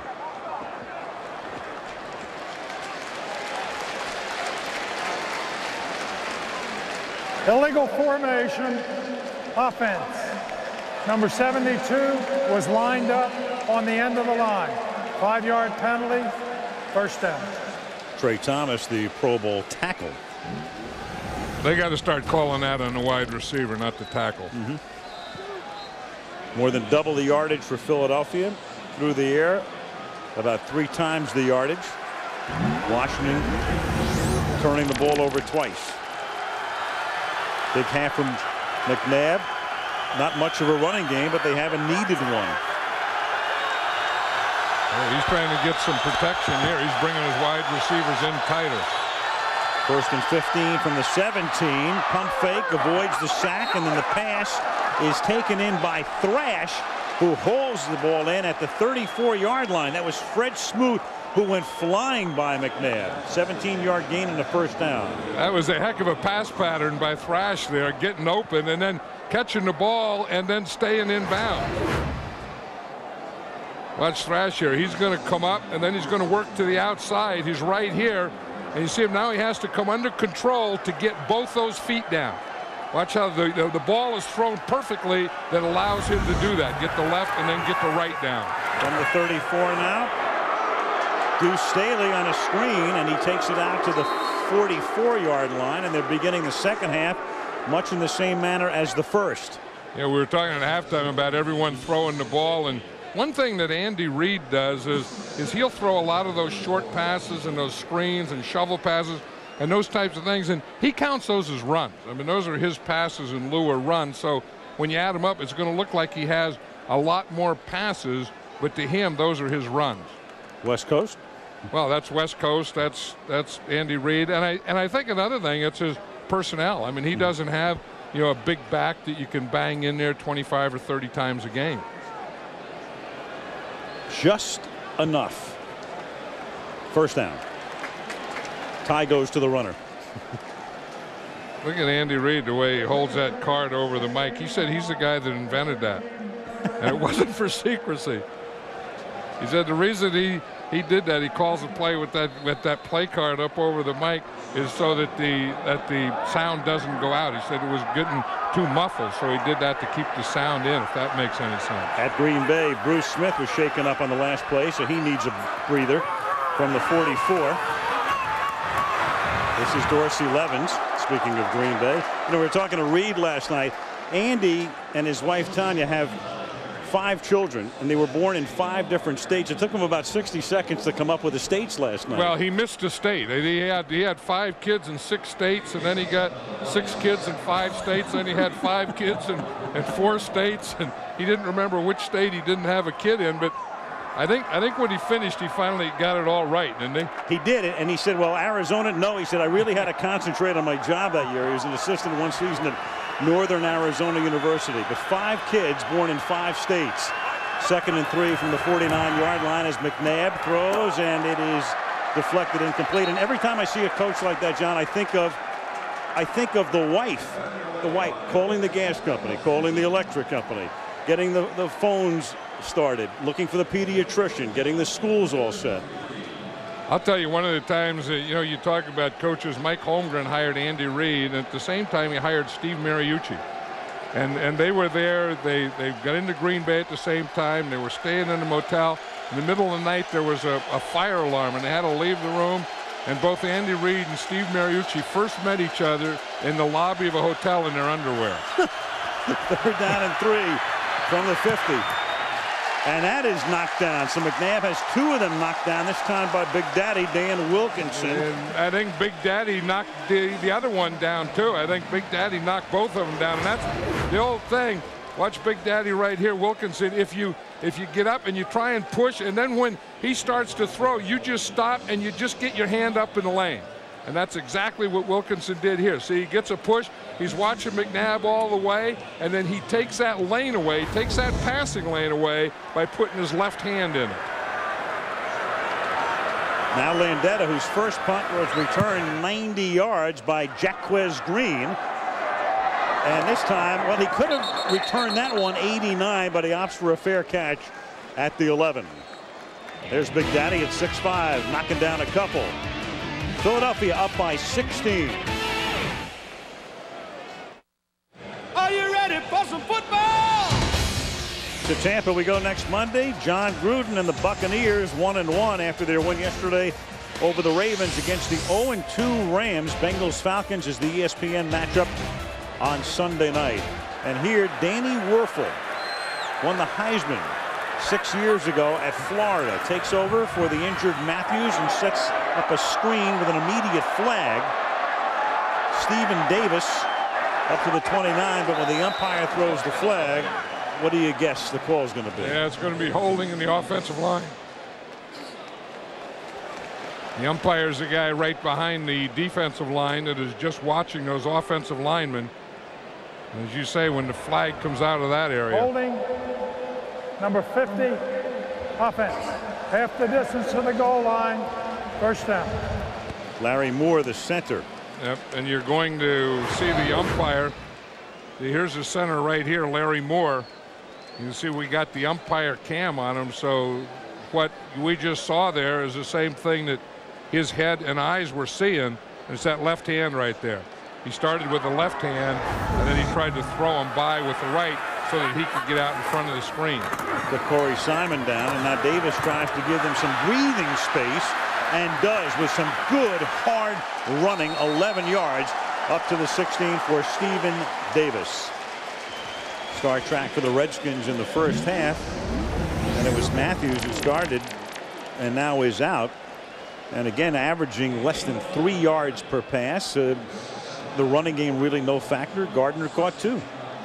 And I think a lot of that had to do with the Philadelphia offense. I mean, they were controlling the ball. They had the ball. Donovan McNabb played great in that first half and didn't give the Redskins a lot of chances. They spread it out on 2nd down and 4 with the empty backfield, and Werfel guns it over the middle and is lucky that one wasn't picked off by Bobby Taylor. They have a heck of a double team on Darwin Walker. He was going to hit the gap. He hit the gap, and they just lifted him right up. Here's Bobby Taylor here. Again, one of the good tight cover guys playing underneath. Now he can do that, and he can jump or undercut a pass reception because he has help deep. But watch that double. That's a double. When you get a guy and both of his feet are on the ground, he has what you call no traction. Then you see what he tried to do with that foot that was on the ground, that wasn't on the ground. Full liftoff. 3rd down and 4. Werfel under pressure. Got him by the shirt, and down he goes amongst a trio of Eagles led by N.D. Kalu. Darwin Walker there as well. Yeah, and that's the area, and that's the thing that Steve Spurrier has to worry about. Is he has 2 good tackles here, but this middle here is not very strong, and they get pushed a lot. And they get, when you get pushed over your guards and your center, that pressure comes right up the middle, right in your quarterback's face. On all my years of coaching, wow, I've never done that, nor have I seen that. That looks like a cartoon. That's in slow motion too. I can't believe that shot. And here's the punt that bounces at the 40 and is out of bounds at the 44 by Brian Barker. So Philadelphia has it at the 44. That was an that in regular speed would have been incredible. How do you do that? I don't know how you do that. Why do you do that? That's a new primetime show. Add that to the lineup.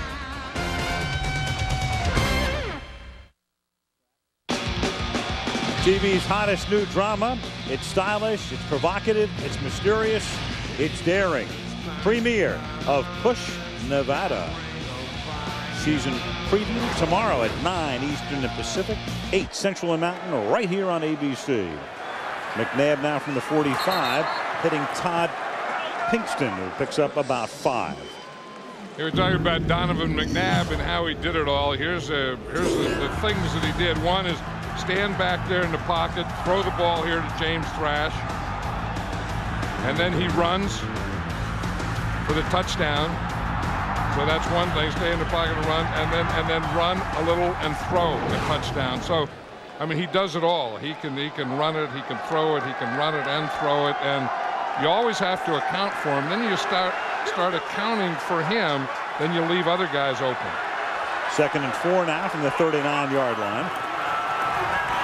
McNabb in the pocket, guns one deep, caught, touchdown, James Thrash. Flag down, back at the 50-yard line, personal foul against Washington. It's a touchdown. That was a heck of a throw by Donovan McNabb. A heck of a pattern by Thrash. Personal foul is on Champ Bailey on the corner blitz. And just watch the shot that Donovan McNabb takes here, or Champ Bailey takes on Donovan McNabb. Here's Thrash right here, and he was in the slot, and he just runs straight down the middle. That's a matchup that they're looking for. You get your wide receiver on their strong safety, and that's David Terrell, and he just runs right by him. That's the second big play that James Thrash has had today in the slot. Akers now for the point after. And McNabb with his second TD pass of the night. An exasperating evening thus far for Steve Spurrier. Philadelphia on top 30-7.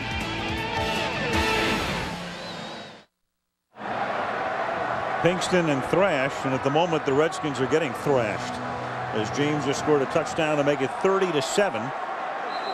Akers to kick off. Kenny Watson and Darius Thompson back to receive for Washington, but Bob McElwee has other ideas, at least for the moment. We're not ready to go. He's going to come up here and talk to his officials. They're going to have a little meeting here in the 30. I think this is as good as I've seen Donovan McNabb play. I mean, everything. I mean, he's thrown it short, he's thrown it deep, he's run and thrown it, he's run. We said earlier he's the closest thing to a one-man gang that there is in this league, and he's been a big one-man gang tonight. Huge. Run 4 times for 21 yards, scored a touchdown, scored the first touchdown of the night. 277 yards already in the first 35 minutes of the game through the air.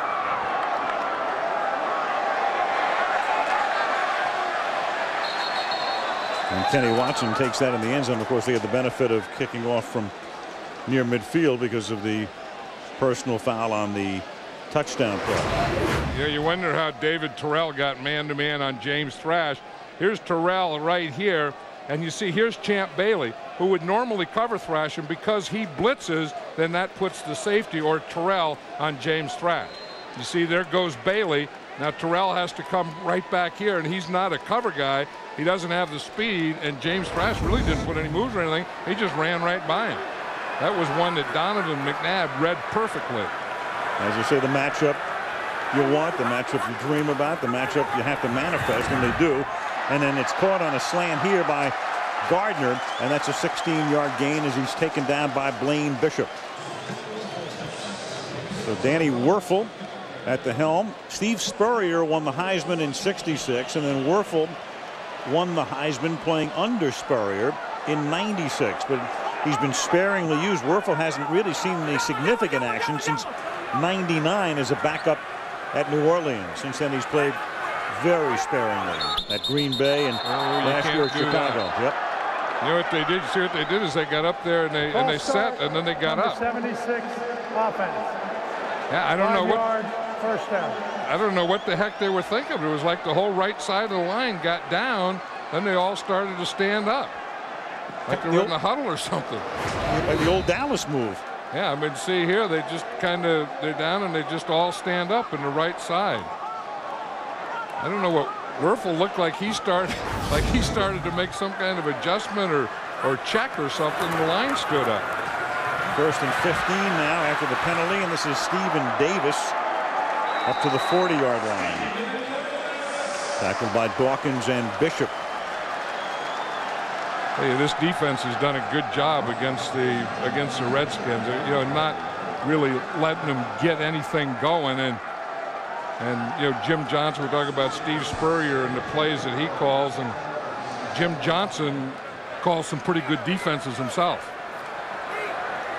Last year, and he'll go after you. Eagles tremendous defensively. 2nd down and 5. And a flag comes in at the end of that play. Gardner and Troy Vincent, the two involved. You see that? Danny Werfel's wearing a glove. You know, the first guy that I ever remember doing that was Jim McMahon. Right. Jim McMahon did it for cold weather, and he liked it so well he threw a spiral better with a glove on his hand. So he started wearing a glove on his passing hand, and always did. It didn't make any difference what the weather was. I remember that. He liked it as a fashion statement too, knowing McMahon.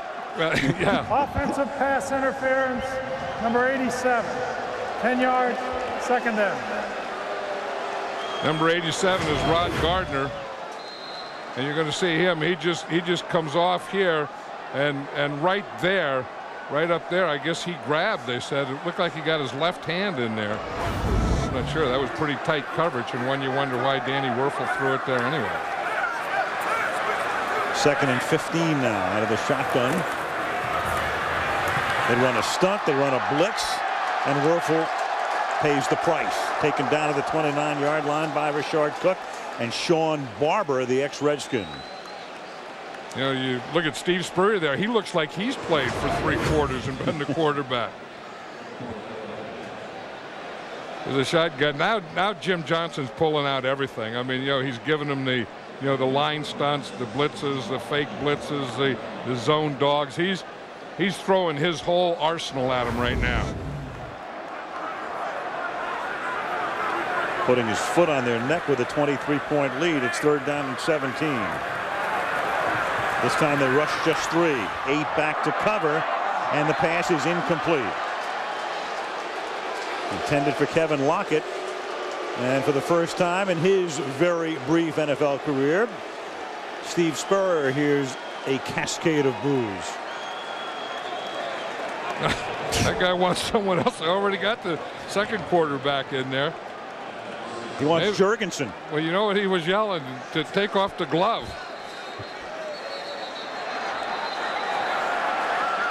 Fourth and 17, and the cheerleaders thinking that there was a timeout. The cheerleaders thought it was change of possession.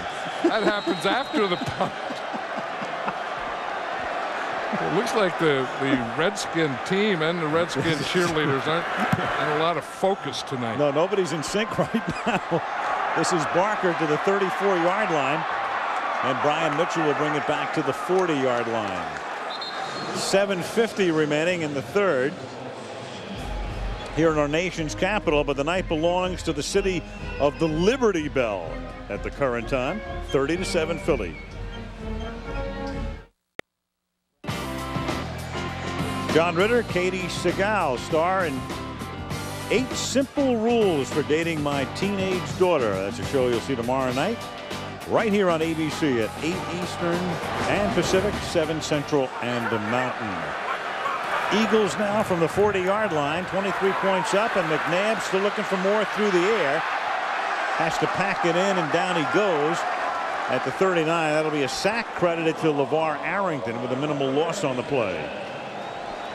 And that was the thing we talked about. LeVar Arrington is going to do more. If you see him, he's a linebacker, but then on pass rush situation, he gets down in a 3-point stance. Now we're talking to him yesterday about Big John Runyon. He said John Runyon's a bully. He said I have to use my speed because there's no way that I can get in a strength contest with him.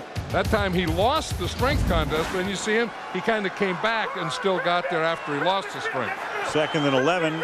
Andy Reid pinned last week's loss on himself, saying I got too conservative. So with a 23-point lead, he comes out and throws 2 passes here, and Staley to the 46. Dan Snyder, the owner of the Redskins, and we want to send our best to his dad. He's very close with his father, who suffered a very serious heart attack a couple of weeks ago, and everything going along well right now. In fact, the surgeon was here before the game, and I was talking to him, and they hope to have his dad back at home in a couple of weeks. But I know that's been really weighing on Dan's mind, and our very best to his dad, Jerry. 3rd down and 4 from the 46-yard line with 6.5 to go. Here in the 3rd is McNabb with a flag thrown. Pass low, intended for Thrash. May have been tipped. Bob McElwee, pretty busy night. Illegal formation, number 69, not on the line of scrimmage. That penalty is declined. 4th down. John Runyon. Yeah, that means that the end on that side wasn't on. But let's watch John Runyon here against Arrington. This is what LeVar was talking about, that John Runyon is a bully. John Runyon is going to hit you until the whistle blows. He's one of those guys that is going to get his hand on. If he can get on you, you're not going to get beyond him. Unless you're Michael Strahan, who's owned him. Yeah, but he beats him with speed, too, right. and with moves. That's what Arrington has to do. He has to beat him with speed and moves. He's not going to beat him just going into him and getting in a strength contest. Now here's Landetta. And the 40-year-old with a punt that's hauled in at the 11-yard line by Jaquez Green. Green looks for a flag on the contact, doesn't get one with 6:18 remaining in the 3rd. Skins need to get it happening. Down 30-7.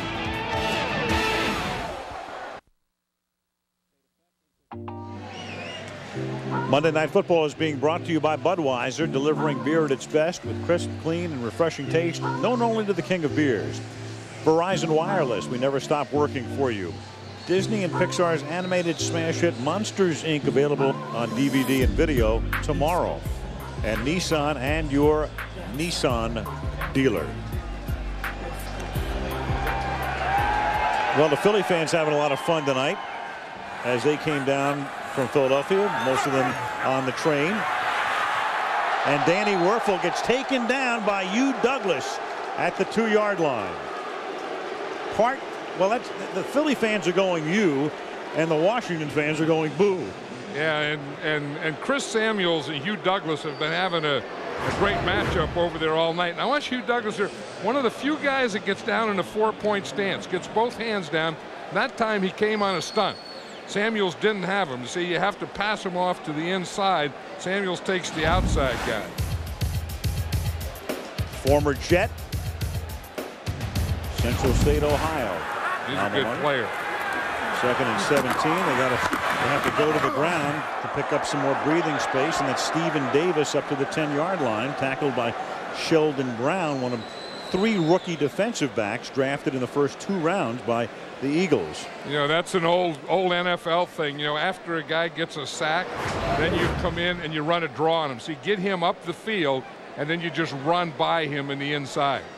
You see, that's the thing that they always do. It always be if someone gets a sack, then you come back and you run a draw right at him or a screen to his side. 3rd down and 10 against a 4-man rush. Here's a screen. This is Davis, and he can only get it up to the 17-yard line, so they're forced to punt from deep in their own territory with 5 minutes to play in the 3rd. And the Redskins did both of those things that old-time NFLers, play callers always did. A guy gets you on a sack, and you run a draw on a screen. They run a draw, and then they follow it by a screen. Shane Matthews played the entire first half, and then came out for Werfel here in the second half. There were his numbers on the night. And he got that hit by Brian Dawkins. Dawkins came on a safety blitz just before halftime and really gave him a knock. Brian Mitchell back to receive the Barker kick, runs into his own man but remains upright. Gets into Washington territory, and the one-time Redskin takes it to the 45 with 4:23 left in the third. And let's check in with Melissa on the field. Al, of course, Washington, D.C., one of the cities directly affected by last year's terrorist attacks on September 11th. In an effort to help out, Redskins running back Stephen Davis has created a program he calls Rushing for Remembrance. He invites the family members of Pentagon victims to every home game as his personal guests. He gives them jerseys and meets up with them after the game. And corporate sponsors donate money for every yard he rushes. Last week, Davis raised over $10,000. That money goes directly into a scholarship fund, Al, for the surviving children. Very possibly before Stephen's done, he will wind up as the Redskins' all-time leading rusher. Deuce Staley breaks a tackle and then picks up 2. Got out of the grasp of LeVar Arrington. LeVar Arrington's upset about that. He was coming the pressure. Now you have to do that. I mean, you get in this position with the score 30-7, and you have to pressure. You have to get in the backfield. You can't let him get started. You have to make something happen back there. You have to go for the ball. You have to do those things to try and create a turnover. And the first part of it he did properly by getting penetration. Second part, he didn't make the tackle, nor did anyone go for the ball. 2nd down and 9 from the 44-yard line. And this is Dorsey Levens picking up a couple. Short week for the Washington Redskins, John, because they play the Monday nighter and then they have the cross-country trip. They go to San Francisco next week. So Spurrier's got to do things in an accelerated sense this week. Philadelphia, of course, goes home to meet Dallas. Yeah, and I think that, you know, Steve Spurrier has to know that he really doesn't have all the parts here yet. I mean, I think, you know, he's a very good coach, and I think he's going to be a top coach in this league, but, you know, he still needs some things, and one of them obviously being a quarterback. 3rd and 7, and that's incomplete. Yeah, it's kind of tough to win when the quarterback is cheap and available. Well, yeah, and then there's other things. I think he needs, you know, a center and some guards. I think he needs a middle of the offensive line. I think he needs a tight end. So it's not like everything is in place for him to come in and use this great offense and come in and win all his games. I think that, you know, he's going to build a foundation here in a start, but that's going to be about it. He can't be very happy defensively either, nor can Marvin Lewis, the way they played on that side of the ball either tonight. No, and the Redskins have always played defensively a lot better against Donovan McNabb, and McNabb hasn't had throwing days like this. I've seen a lot of these Redskin Eagle games, and this is by far McNabb's best. Landetta, that kick dying inside the 5. Do they keep it alive? And there's no signal for a touchback yet. It is Rashard Cook who was able to sweep the ball back into the field of play. Let's take a look again. Does he or doesn't he? No, they're going to rule it a touchback. Yeah, they did. The ball's on the 20, so they've already ruled that. That's because it actually hit the goal line, which is part of the end zone. So a good play by Cook, but to no avail here. At the 20-yard line now, 1st down for the Redskins with 2:47 to go in the 3rd. Werfel hits Davis. That's a gain of 6 yards. You know, and a big part of this is very good deep coverage, because we're talking about this Redskin offense and what they were trying to do, and they try and go deep to short, and they really haven't been able to go deep. I mean, every time that they have gotten the ball off, they've had to go short, which means that everything deep has been covered. And now on 2nd and 4, it's Davis. Corey Simon is right there with the hammer on him.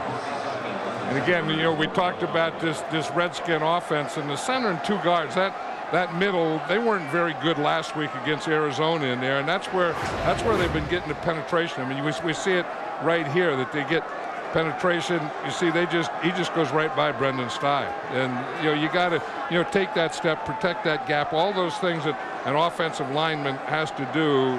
Sty didn't do on that play. But see what they're doing now. They overload that middle of this Redskin offense, and that's where everyone is going to attack them right in here. 3rd down and 6 from the 24. Werfel throws, caught, 1st down. That's Gardner, And they're able to at least move the sticks as he takes it out near midfield, tackled to the 46-yard line. 21-yard pickup. And you see Rod Gardner, he's right here. He's the outside guy. And you see they have a short out, and he's running a hook. You have the inside guy goes out, and then he comes in and runs a hook. And that's, of all the patterns that I've seen the Redskins do on film, that's their #1 pattern there. We call short out Z hook. Flag before the snap.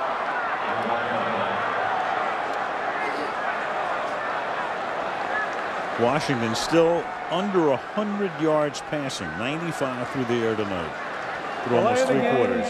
Number 21 defense attempting to cause the offensive player to false start. 5-yard penalty, first down. Bobby Taylor. That's something, you know, as they started that presser tight coverage, those guys started coming up and faking it. You see what Bobby Taylor's going to do here now.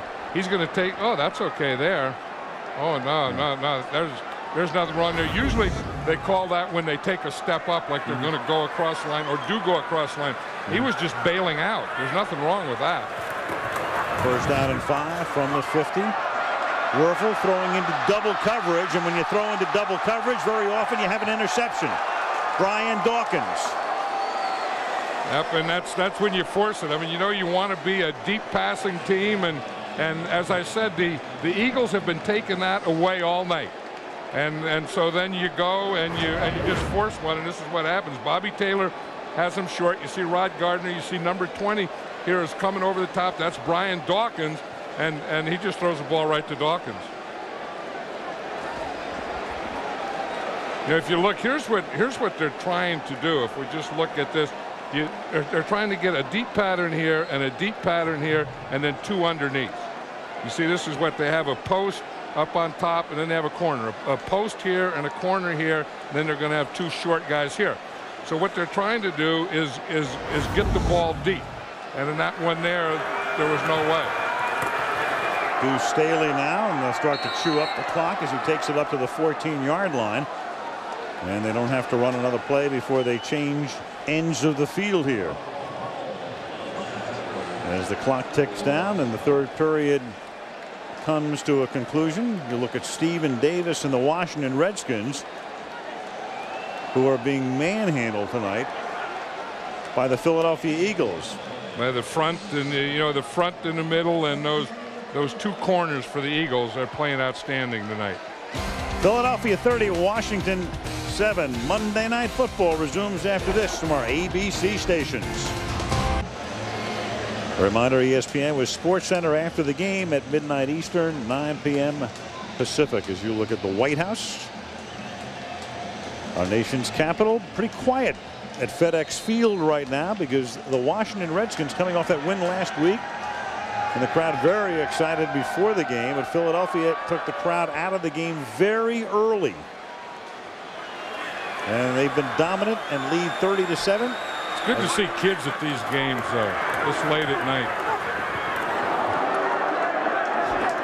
assuming they wind up in school at the right time tomorrow. Nah, they don't have to go tomorrow. Right? Nah, it's a football game. It's happening. It's Monday night. It was like a holiday. They go to the game. They don't have to go to school the next day.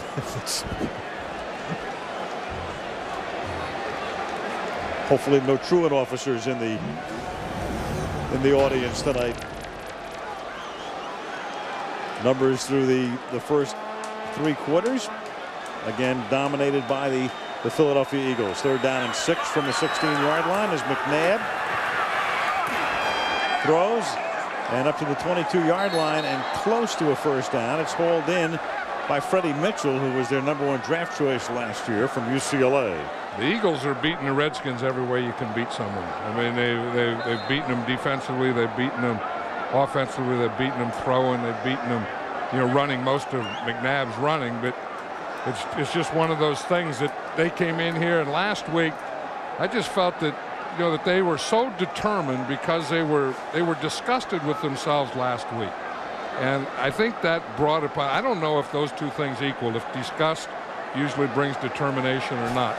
In their case, I think disgust brought determination to this Eagle team. I'll tell you what, if disgust brings determination, then the Rams will be disgusted and determined next week. Well, and they should be disgusted and they should be determined because, you know, I mean, no matter how you cut it, I mean, you have to put, you know, the best 5, the best 10 teams. The Rams are in that group. And sure. The good thing that they can say, okay, you know, we didn't win, but the 49ers didn't win either. So there's not a lot of separation there. And at some point, they have to get it going. You know, another disgusted and determined team, Pittsburgh. Well, Pittsburgh has to be, you know, beyond, you know, after you get lower than disgusted. I mean, I think that Andy Reid, you know, had won one game and you know, is on his way to winning one, but the Steelers and losing both and just look like they don't have an answer to what these offenses are doing to them. On the play.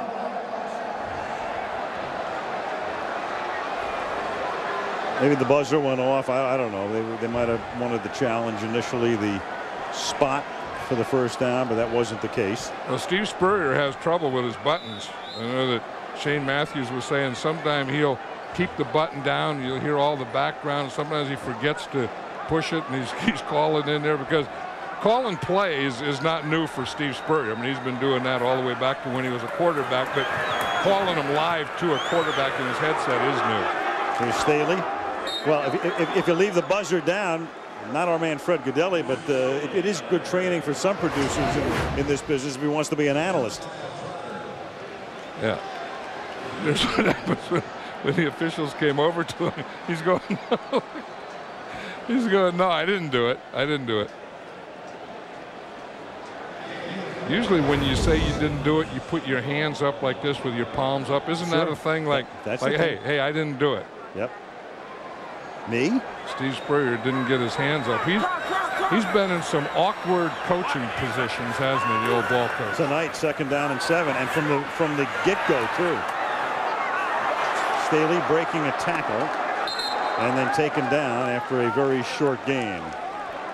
You know, I was looking. You know that camera we have down here, that handheld camera. Right. Sometimes we have the coach do that, and we, you know, for a while we have Andy Reid do it. We just tell him, you know, when you get ahead like 30-7, then you just take that handheld camera. There's Andy. Zach. There's Andy right there doing it. I was looking down at Zach, and he looked just like Andy. I thought, that's Andy Reid. Tell you what, on a night like tonight, Big Zach can lose about 15 pounds. Put that cap on Zach, and I'll guarantee he looks like Andy Reid. They're both sweating about the same, aren't they? Baby. 3rd down and 5 from the 27. And now you have a delay of game against Philadelphia. You know a guy that does. 5 yards, 3rd down. Andy's sweating out his eyes. The other guy that's playing pretty well is old Hank Fraley in there. You know, the center. You know, he's. I mean, there's great bodies and there's good bodies and there's average bodies, and then every once in a while you come across a bad body. Hank Fraley is a good player and an old center in there with a real bad body. They listed what, 6'2", 300 pounds, but he's jiggles. McNabb running for the 1st down. I guess there's nothing wrong with that hand or arm or shoulder or whatever we thought maybe in the first half. And you know the thing about McNabb, and it was the same thing, you know, Michael Vick has and Steve Young had, is not only can they run, but they can run fast. You know, and you can say, we're going to spy him, we're going to keep him contained. Everyone wants to keep him contained. Look, they have him contained, but when he takes off here, he's faster than you are. And he just outruns guys. And that's the thing. I mean, you could say, you know, contain, stay in his face, stay in front of him, do all those things. But then when he starts to run, you got to catch him. He looks like a running back when he takes off from the 37-yard line. Here's Dorsey Levens up to the 44. I mean, how many running back or quarterbacks can you say actually look like real running backs when they took off? Yeah, no, and he does. And there were times, you know, when Steve Young used to look like a real running back. When there were times when they thought of moving Steve Young to running back. McNabb was a basketball player, though. Remember when he was at Syracuse? He was on the basketball team. Tremendous athlete. And he's made that group turn into a bunch of bummed out hogs at this point. 2nd down and 3 as Deuce Staley picks up the 1st down, and now with some clock eating runs, the Eagles pick up another 1st down. We go to Tampa next week, down to Florida week 3, and the Monday night game, the Rams against the Buccaneers, who played on Monday night the last couple of seasons, and the games have just been phenomenal, especially that classic 2 years ago in Tampa at the end of the season. Those two teams having at it in a very big game for the Rams, who come in 0-2.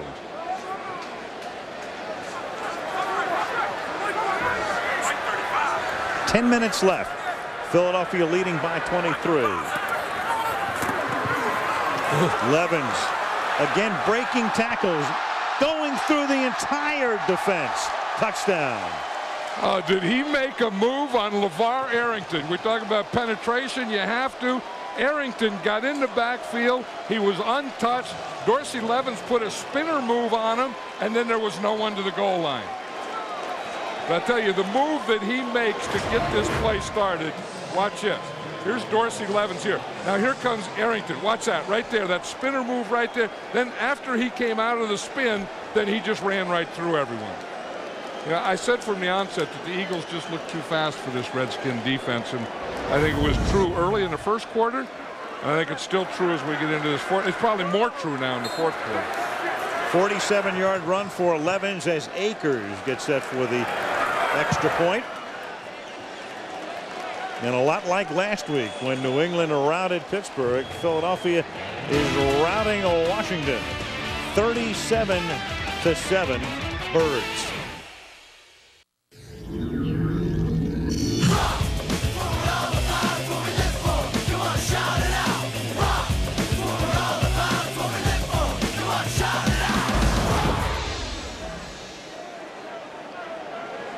The Philadelphia Eagles before a thinned out crowd with 9:52 left in the 4th.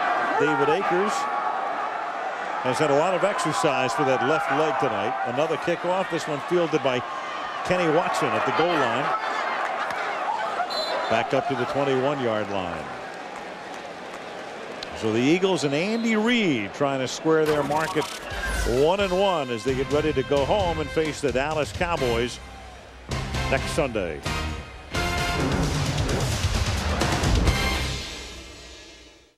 Time to buy those back-to-school clothes.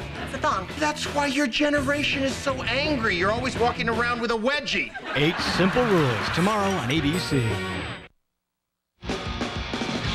Daring, mysterious, provocative, stylish. That would describe Push Nevada.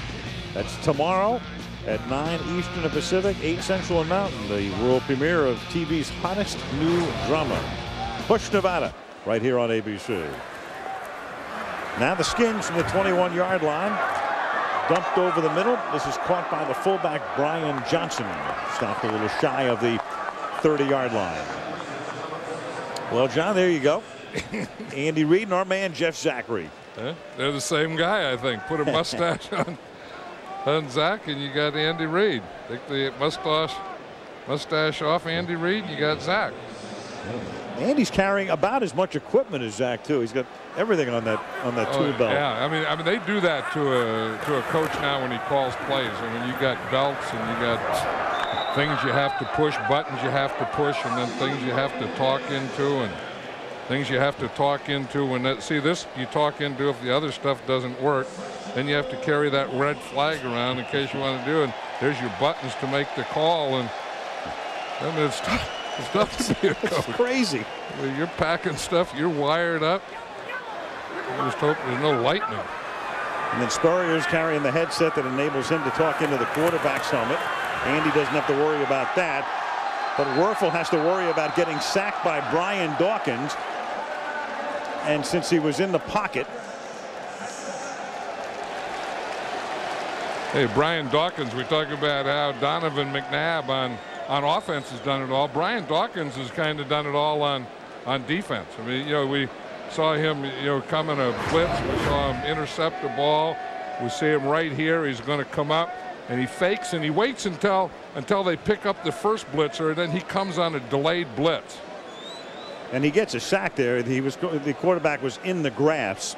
So the ball is spotted back at the 22-yard line. 2nd and 22 after the 12-yard sack. Little shovel pass. And that doesn't fool the defense as Corey Simon takes care of Kenny Watson. Yeah.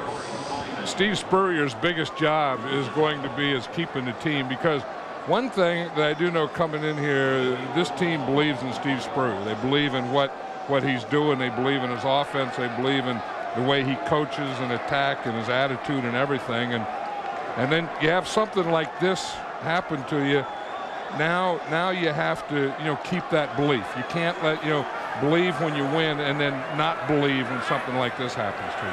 3rd and 23. The only Washington score tonight on a Jacquez Green punt return. And now Watson up to the 36, but they're still about 6 yards shy of the first down. John, I Spurrier knows he has offensive problems and things he has to rectify and work on, but defensively they have to be a little shocked tonight at what Philadelphia has done to them. Yeah, that's the thing that kind of surprised me. And again, it was Donovan McNabb, though. They didn't have an answer defensively for Donovan McNabb. They answered the other things, but they didn't get a pass rush on him, and when they did, he just ran and threw and ran, and he was just too much for him. Donovan McNabb beat this Redskin defense.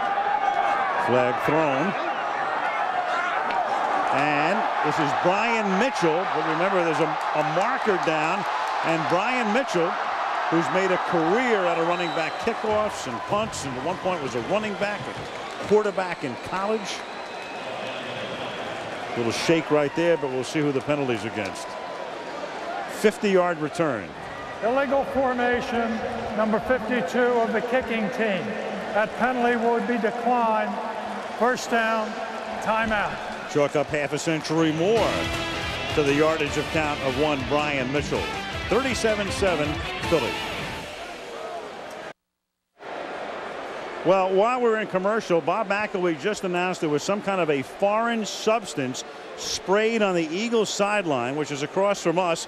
And as you can see, whatever it is has affected all of the people, the players and personnel on the Eagles side of the field. I don't see, as I look at the stands, there are still people, well, there they are now, who obviously can smell whatever it is, but there was a foreign substance, according to Bob McElwee, sprayed on the Philadelphia side of the field. That is all we know at the moment. I'm not going to embellish anything and elaborate until we have some confirmation or other information. But that is why this happened about 10 or 15 seconds before we were coming out of a commercial. The first guy that I saw come across was Andy Reid, and he just walked right out to the middle of the field. And then the whole team followed him, and they just started walking off, and now all the Eagle players are over here on the Redskins sideline.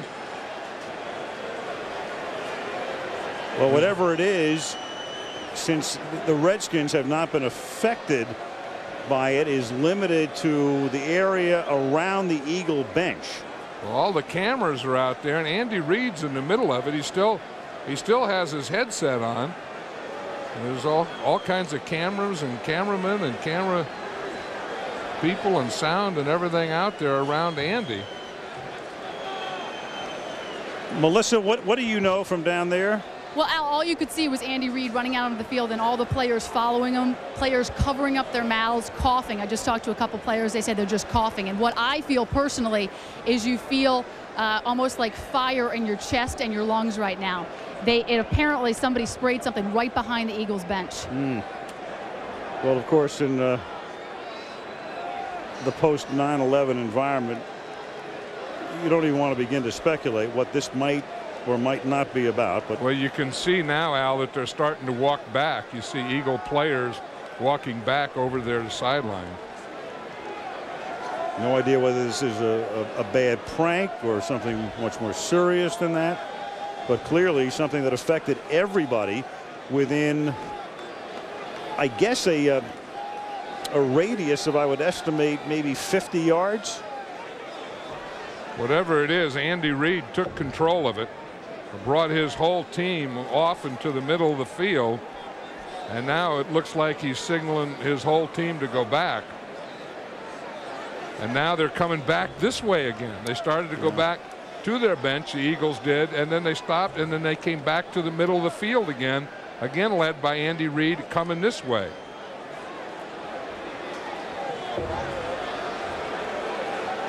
The league obviously is, and as you look at Jeffrey Lurie, the owner of the Philadelphia Eagles, there are league officials at most every game, and clearly at a Monday night game, a number of them, a number of security personnel as well. And we will just wait until we receive some official information. Daniel Snyder is on the same side of the field that we're on, the other side of the field where the Redskin bench is located. It is now safe to resume play. We hope.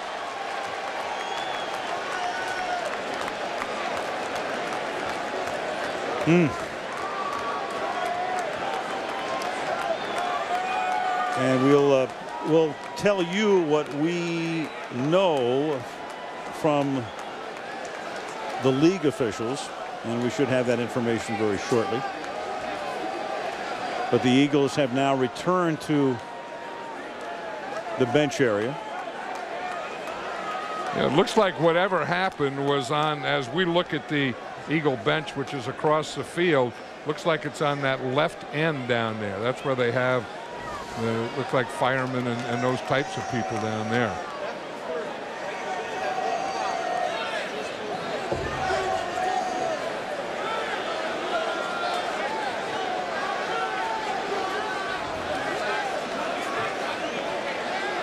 The league at the moment telling us that they don't really know what has happened. We do know that McElwee said that there was a foreign substance sprayed near the Eagle bench. That precipitated the Eagles coming back across the field, and now after a delay of what I would estimate to be about 5 to 6 minutes, we're ready to resume play. Tentatively. From the 34-yard line, it is 1st and 10, and this is Deuce Staley inside the 30, and Deuce takes it down to the 23-yard line. Security officials at the stadium are now telling us there was a fight in the stands. Police dispensed pepper spray, and it leaked over onto the sideline. And you know what? That's good news. Yeah, I feel a lot better now that I know what it was. Yeah, because that's the thing. You stand up here and you don't know what it is, and Sure. you can't see anything, and you wonder, where it is and where it's going. Sure, and you fear the worst, of course, in this environment, obviously, as Deuce Staley picks up the first down. And that's why Reid said when he found out what the situation was that it was pepper spray sprayed by security personnel to break up a fight, that it was safe to resume action. Thank God. And then Andy Reid agreed and said, okay, it's safe, and then we'll continue to play, because Andy Reid did take everything in his own hands. I mean, he, when the situation arose, he took over and took his team off, and then finally said it's okay to play. 1st and 10 now from the 21-yard line, as Deuce Staley picks up a couple to the 19. We talked about being concerned about this Redskin defense. I think now we're just seeing a Redskin defense that's worn down. I mean, they've been out there and they're just worn down and beaten down and everything. But I still think that they have a problem with speed. And you could just see when McNabb would run, they just couldn't catch him. And they have, and they have good corners, but they need a little more speed in that, in that front 4, maybe front 5 or 6. 2nd down and 8 now from the 19-yard line. Deuce again.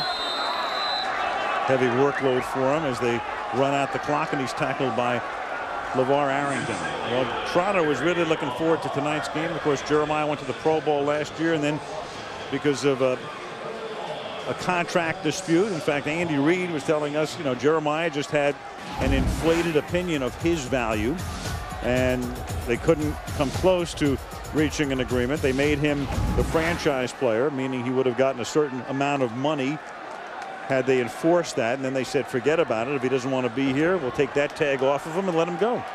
Yeah, and it was you know, Jeremiah Trotter thought he had one value and Andy Reid thought he had another value, and in today's football and the salary cap and the way that's the way things go, and there's no hard feelings on either side. I mean, there's some competitive feelings, but you know, Trotter was saying how fired up he was going to be tonight and try and keep it under control and everything, but they didn't have an answer. They didn't have an answer for this Eagle offense. They didn't have an answer for Donovan McNabb playing like he played tonight. 3 minutes to go. Earlier tonight, Corey Simon relishing Philadelphia's stellar defensive play. And Staley takes it to the 9-yard line. He was giving him the old chop. I think that Jeremiah Trotter's from Hooks, Texas. We had Texarkana, but I always thought he was from Hooks, Texas. And I always said, anyone from Hooks, Texas, man, you got to be tough. Yeah, where are you from? I'm from Hooks, Texas. I don't want to mess with you. Second down and 8. Just slowing down everything here now. They know that they have this game won and they're just going to get out of here. Staley again tries to cut it back, takes the ball inside the 5 as we come to the 2-minute warning. 2 minutes, then the Eagles have a victory, then they get on a chartered train for a happy ride home. Who'll be on the horse trailer? Well, you know who it is. I mean, that's a unanimous choice. Donovan McNabb, MVP tonight. We're pushing Push Nevada, and it debuts tomorrow night. TV's hottest new drama, special season preview tomorrow night right here on ABC. Third down and 5 from the 7-yard line with 2 minutes to play. Dorsey Levens taken down at the 5-yard line, and it'll be 4th down. The Eagles are going to kick a field goal here. That'll make some people happy. There's nothing that can make Steve Spurrier happy. No, I mean, this has to be devastating for any kind of ball coach. You know, I mean, you have plans and you're fired up and you think you're ready to play, and then you come in and you get one like this hung on you. And you know, it's so frustrating as a coach because sometimes there's things you can do about it. You know, and even second guess yourself. You know, I could have called this play, I could have called that play, but when you get beat 37-7, it's one of those things you can't even. There's not any one thing you can pick out. No, just go home. Go home and get ready for next week. Timeout, Philly. ABC's Monday Night Football being brought to you by Bud Light. For the great taste that won't fill you up, never lets you down, make it a Bud Light. T-Mobile, get more minutes, more features, more service. And Capital One, who asks, what's in your wallet? You know, if they kick a field goal here, John, it's almost as if, I mean, Spurrier is known for rubbing it in. And that would be a rub-in field goal here. They had sent Akers out, and then they call the timeout, and now they'll just run a play. Yeah, but what if they run the play and they run it in and it's a touchdown? Then well, it'll make some people happy, as I say, and some people pretty sad. That's a rub-in run. Well, it's not going to be, though. Won't happen. They don't take it over the top is what it amounts to. Bruce Smith makes the tackle. John Madden's take on the Rams and John Gruden at ESPN.com. You can log on. NFL.com, Andy Reid's weekly diary. Some happy notations, I'm sure. And for Steve Spurrier, short week. It's on to San Francisco, where they'll meet the 49ers next Sunday. And that's where Steve Spurrier played. We said he was a quarterback in the National Football League. Yep. Played 9 years with the 49ers, 1 year with the Tampa Bay Buccaneers. And there's our horse trailman and our MVP of the game. Yeah, we got two of them. You hate to go that way all the time, just picking a quarterback. But last week, you know, that's what it was Tom Brady. And tonight, it couldn't be anyone other than Donovan McNabb. Oh, tremendous. And especially considering we had that package and you saw he was clearly having a problem with his hand or wrist or shoulder. In the meantime, he winds up with 292 passing yards, and they kept the ball on the ground almost the entire fourth quarter. He ran for a touchdown. I mean, he had a certain looseness tonight, you know, I mean, he came in and then that became confidence, and anything that he did, he was going to be successful. So the Eagles win a game, a very important early season game. So they start on the road, which means they have 8 games now at home and only 6 on the road. The reverse now for the Redskins, who are 1-1 after 2 home games. And now the Eagles go home feeling a lot better about themselves. Their fans feeling a lot better about the team. And they'll meet Dallas and Houston the next 2 weeks. And just looking at Andy Reid there at the end of the game, he's feeling a lot better than he was last night. Last night, he was still feeling that Tennessee game, and that brought upon a determination that I think really carried through to this whole team. Yeah. Game over. Eagles win at 37-7. Back to wrap it after this. Only question remaining tonight is what were the security personnel doing spraying pepper spray in a crowd? But at least that turned out a lot better than it originally looked. It turned out fantastically well tonight for the Philadelphia Eagles, who win 37-7. Let's go to Melissa with Donovan McNabb. All right, Al, well, just to start with that pepper spray incident, a very bizarre, freaky incident, you know, midway through the fourth quarter. How did it affect you? Well, you know, whenever you see your teammates coming out on the field and, you know, pretty much grabbing their throats or covering their nose, it's a tough situation, and I've never been a part of anything like that. So it's a first for me. It's probably a first for Monday night. So hopefully it doesn't happen again. There were many shots of you that we had during the game grabbing your right hand or your wrist. What was the deal? That's the second time somebody's asked me that. You know, there's nothing wrong with me, nothing wrong with my wrist. You know, at times, you know, you kind of get in the stands where you catch your breath. That could have been it, but nothing's wrong. Everything's fine. You threw for 292 yards, 2 touchdowns, also rushed for a touchdown. What was the key to picking apart this Redskins defense? Well, we knew that we can come out and just establish a tempo early, and, you know, we tried to attack by passing the ball and moving the ball downfield, and then we opened up some lanes to run. And I think that's very important for us to have a balanced attack. You know, one thing we did that was excellent was we spread the ball around, and you couldn't just focus on 1 or 2 guys. Everyone got involved, and I think that was very big for us.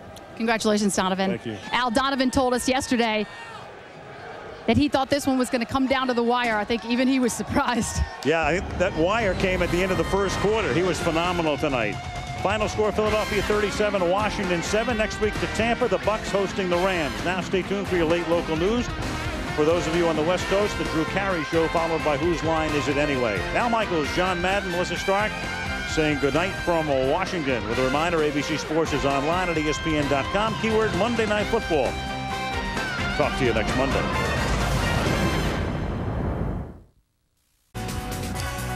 All right, Steve, thank you very much. Let's slice and dice. Donovan McNabb, I mean, the way he was going today, he was going to make anyone look good. Right. You weren't high on the Eagles wideouts coming in, but they did their fair share. I think they needed to improve. That was the weakness of their football team. And I don't know what that spray was, but I know Philadelphia opened up a can of something on the Redskins. And it starts right here, first and foremost, with the wide receivers. Take a look. This is James Thrash. He's got man coverage right off the bat with Fred Smoot. This is an unbelievable route. It shows that these guys are growing as receivers, and Donovan McNabb will have somebody to, there you see it, Donovan McNabb will have somebody to rely on. Take a look at the move. This is a little out cut. Look at his head going back at the quarterback. Driving on the ball is Smoot. He sells it by looking back at the quarterback. Smoot's got to drive on it. Now take a look. Got Smoot running around. This is over. He's going to sit down in the hole, take the reception from McNabb. That's called reliability as he finishes the play, then gets north and south. Excellent job. Now Todd Pinkston, he's the gentleman right up here at the top. Take a look now. He's going to run a little bit of a fade route. McNabb is going to hit him right off the top. Beautiful throw. I could have caught this, but what I like is there's the ball. This is Darrell Green. Look at Pinkston's head. His hands are not up yet. Whenever his hands go up, Darrell Green looks. See? But it's too late. His hands go up at the right time, right there. Darrell Green's reaction. He can't get to that football because Pinkston pulls a veteran move and raises his hands his last possible second. You're going to love this. Antonio Freeman now, a veteran. He's going to come in here and sit down. You're going to say, this is simple. Well, it is simple, but you know what? The Eagles haven't done it in the past. Take a look at where his distribution is. Freeman sits down.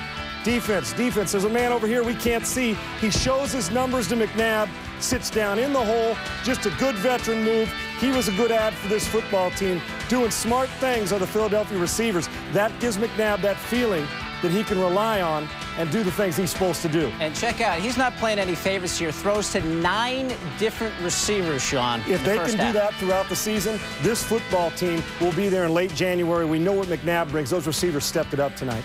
All right, let's look on the other side of the ball. Eagles defensive coordinator Jim Johnson, often described as blitz happy. He loves to bring it.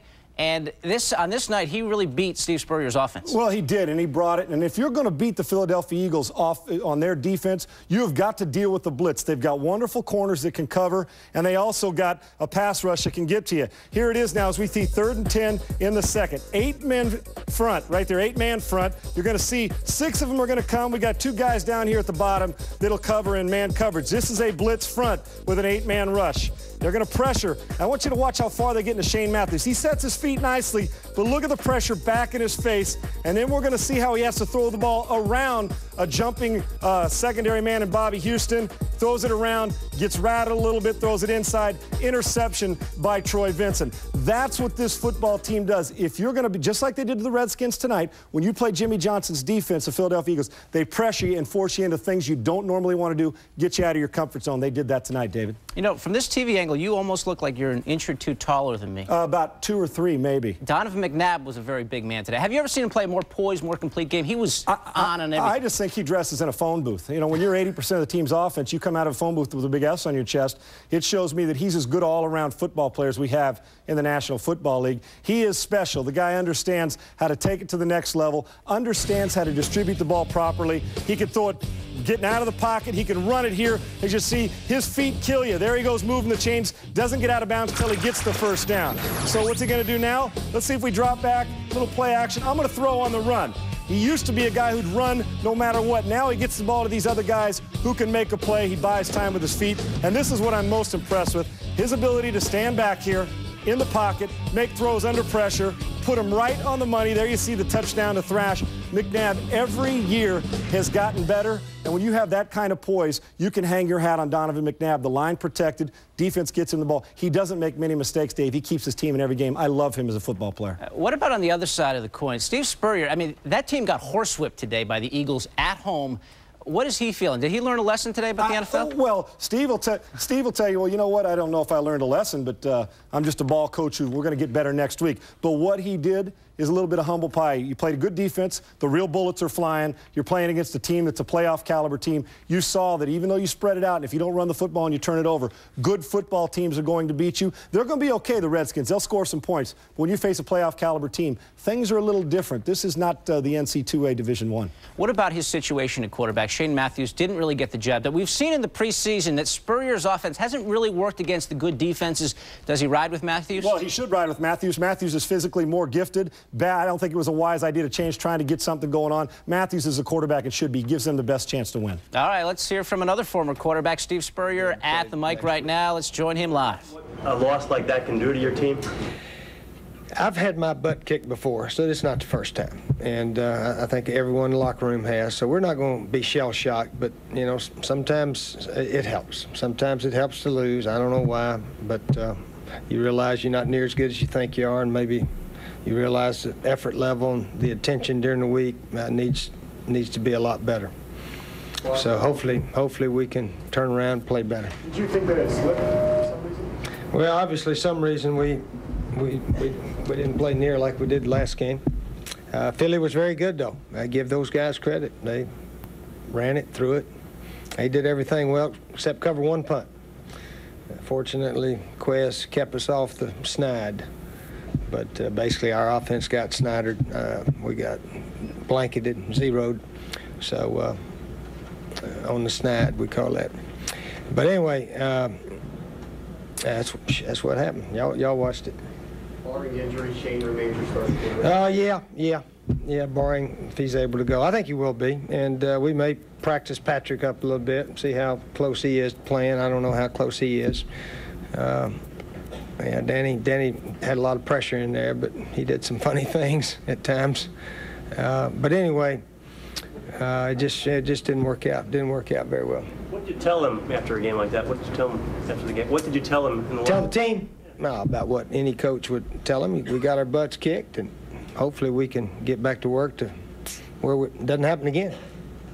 Hopefully we can be competitive. Did this team think it was pretty good after last week? I don't know what we thought. I don't know what we thought. You got to have some hope that you can beat the guy you're playing, and we had that. But as the game progressed, we didn't have much hope to beat them the way we played tonight. Was this a completely different test for your offense than any other that you've had to this point? Well, I guess you could say so, because they completely shut us out. You know, we got no turnovers, and our field position was such, and you know, we made a few first downs here and there, but nothing much. Talk about the defense from last week to this week. Man, we weren't very good on defense either. Offense, defense, special team. At least we had a punt return, but they ran a few back a little ways. But it was disappointing. You know, fortunately, it's only one game. It's only one loss. Hopefully we can learn from it and become a competitive team against San Francisco. Shane, do you second guess yourself for the fourth and go for it on fourth? No, not really. We were down 13. I wish we'd just got the playoff on 4th and 5 instead of 4th and 10. You know, when you get beat 37-7, should have been 40-7. I still don't know why they didn't go ahead and kick a field goal. But when you get beat like that, one play was not the determining factor at all. Did you get a whiff of that pepper spray? Not really. All right, Steve Spurrier's guys, as he said, got whipped, and give Donovan McNabb the credit. He really hasn't played well. Play was not the determining factor at all. Did you get a whiff of that pepper spray? Not really, no. Some of their players said that there was a little mustard spray or something that they'd obviously came down on their bench. So. Shane seemed kind of errant in his passes tonight. I mean, did you notice? I mean, was he miscommunication or just not a good night? You know, we'll have to watch the tape. Just not a very good night at times. Maybe looked the wrong side at times. Maybe everybody was covered at times. You know, give Philly credit. When I get my butt kicked, I'm not. There's no excuses. They had a good scheme of defense, and we didn't do much against it. The Eagles' success on offense, would you attribute that more to their execution or just maybe breakdowns on the defensive side of the ball for you? Well, they jumped out, you know, to 14-0 lead, and we didn't. You know, they sort of played back more than they usually do, maybe because of that. And we, you know, we were prepared for a lot of blitzing. Didn't get too much. Got a little bit, but not too much.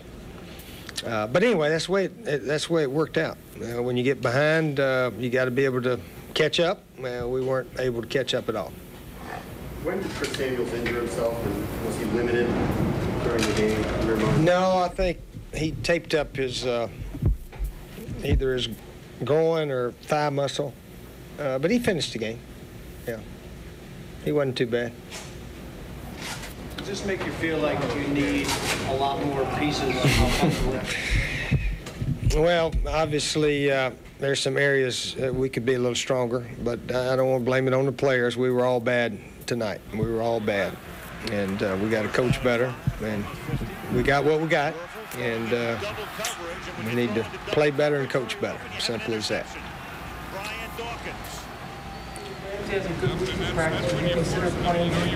If he can learn what to do, he looks like our guy in the future some point, you know. But I don't want to. If he's not ready to play, we're not going to put him out there right now. I don't know. I don't know yet. He hasn't played since preseason, but he's in all the meetings. He knows what's going on. But still, Shane and Danny, we're not going to foul them right now. It was a tough night, but hopefully I can try to coach them up a little bit better than what I did tonight. I had a bad night too. We all did. Coach, like you said, it's just one loss. You pick up and you move on, but it's a little more disheartening when it comes on such a stage that you had. Yeah, it was a nice stage. It really was, and I apologize to the Redskin fans. They were ready to cheer and scream and, you know, root for the home team. And we gave them absolutely nothing to cheer about tonight. Nothing. One punt return was it. Yeah, very disappointing. Okay. All right, 3rd and 3. Offense coming in, but you guys didn't seem to have problem with their defense at all. You seemed to do whatever you wanted at will. What was so much different this week from last? Well, you know, just like last week, we came out, established a tempo early, but I think what was a little bit different this week was the fact that we finished strong. That was something that we focused on all throughout the week, of starting fast and finishing strong, and I think we were able to do that, hitting with some deep passes, also hitting with some underneath passes, and getting everyone involved, and I think that was very big for us. Getting everyone involved, you threw to a number of receivers. The first drive lasted just 3 minutes, 3 seconds, a quick strike. How important was that to setting the tone for the offense? That was very important. I think what it does, it uplifts the spirits of the team. And, you know, when you see things like that, you know, on the offensive side, the momentum just changes our way. And we have to continue to attack, and I think we did well with that today, running the ball as well as passing the ball. So hopefully we can continue it on and be consistent. You talked about running the ball. Last week, a lot was made of the fact that you weren't getting a lot of support from the rest of the running backs. Did you feel it different through 3 quarters? You still led this team in rushing. Did you get much more help tonight? Well, we had help all last week as well, but, you know, just so happens we didn't finish strong. This week, you know, everyone got involved. That was very big for us in the pass game as well as the run game. I'm not worried about if I lead the team in rushing or not. You know, I'm going to do whatever I can to help win. Well, you got to win, and that means you're not 0-2. You're 1-1 and in a very good position in the division. Donovan McNabb, congratulations. Thank you. All right, let's send it back to you in the studio. Thank you, Michelle. To 4 rebounds per game during his time in New York. He finished his career. Any golf fans here? All right, injuries. Carlos Emmons would have been the one that was injured and played. We weren't sure. That was a game time decision there, and worked out well for him. Lito Shepard did not play. And then Brian Westbrook has a ribs abdominal injury. We just need to see how bad it is. All in all, it's a good win, and I say that about every win that you do this with in the National Football League. Every win's a good one, and I thought all the phases, all 3 phases of the game played well. The offense, the defense, and special teams. Not necessarily one guy, but they all did it as a team. The O-line and D-line, we know it starts up front there. I thought they dominated both sides. I thought we started fast and we finished strong, and that was something we needed to do after last week's extravaganza. And then not only credit to the players, but also credit to the coaches. They did a heck of a job and put together a heck of a game plan, and that's a good football team that we just played, and it was a great plan and well executed. Time's yours. Was anyone seriously affected by that pepper spray incident, and how scary was that? No, that was a little different. Now, the first guy that went down was Ike Reese. He caught a whiff of it and he started barfing, and then we all kind of just followed right along, and it was burning in the eyes and really made you feel like you're going to toss your cookies. So it was a little spooky. Did you have the team leave the bench and go onto the field?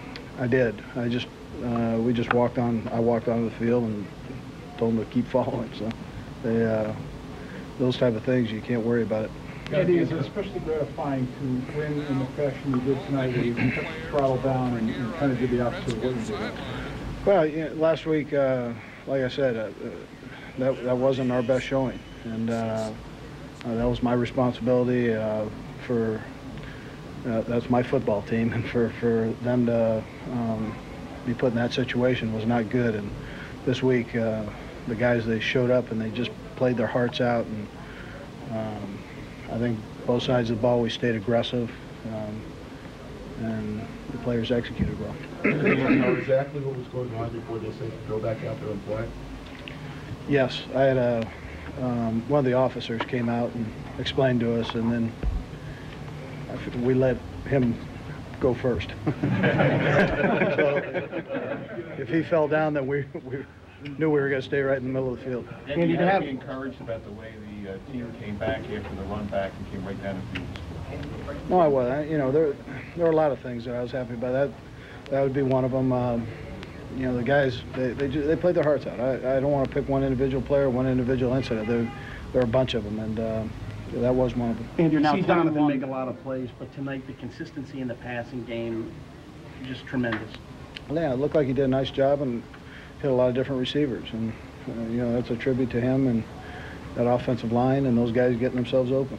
You're now 10-1 over the last couple of years, coming off a loss. How does this team respond so well and not get down after a loss?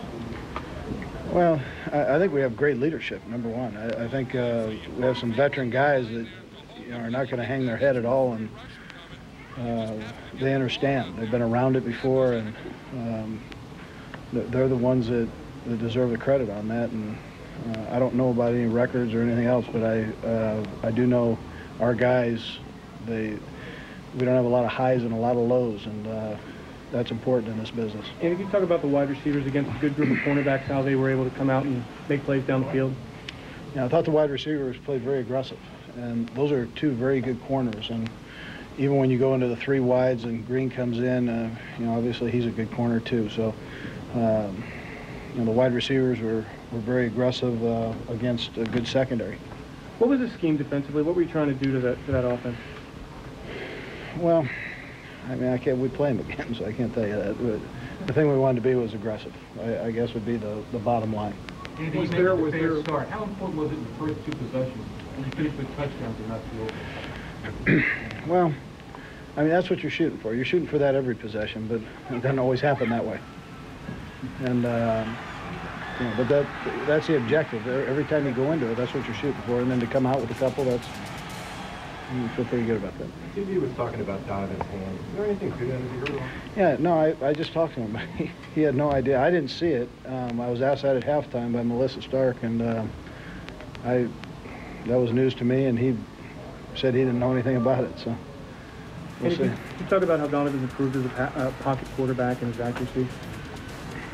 Well, it looked like he did a nice job. I mean, it looked like he threw the ball very well, and so poised back there and goes through his progression and so on, and he's got a pretty good feel for things. Coach, how important was it to come in here, FedEx Field, get a win against Spurrier's fine gun offense? Well, I'm going to tell you what, Steve Spurrier is a very good football coach, and I don't care if it's here or at the college level or anywhere else, and he has changed the whole attitude here, and my hat's off to him. And sometimes these things they're never as good as you think and never as bad as you think, and even though the score gets lopsided once in a while, but he's got a heck of a football team, and those guys will rebound. Two more questions, please. Two more. You talked to Jeremiah? Yeah, there are no bitter feelings between myself and Jeremiah. I mean, Jeremiah, you got to understand now, he helped us get to where we're at. So, as a football team, and I don't forget those things. Coach, did you show America tonight that you've got an old football team too? Well, we're not out to prove things like that. We're into it to prove to ourselves that we're a good football team, and to make sure that we come out and do that every week, play strong every week, and everything else will take place. And I hope people enjoy watching us and that, but we've got to take care of business inside there. Okay, thanks. Brian Dawkins.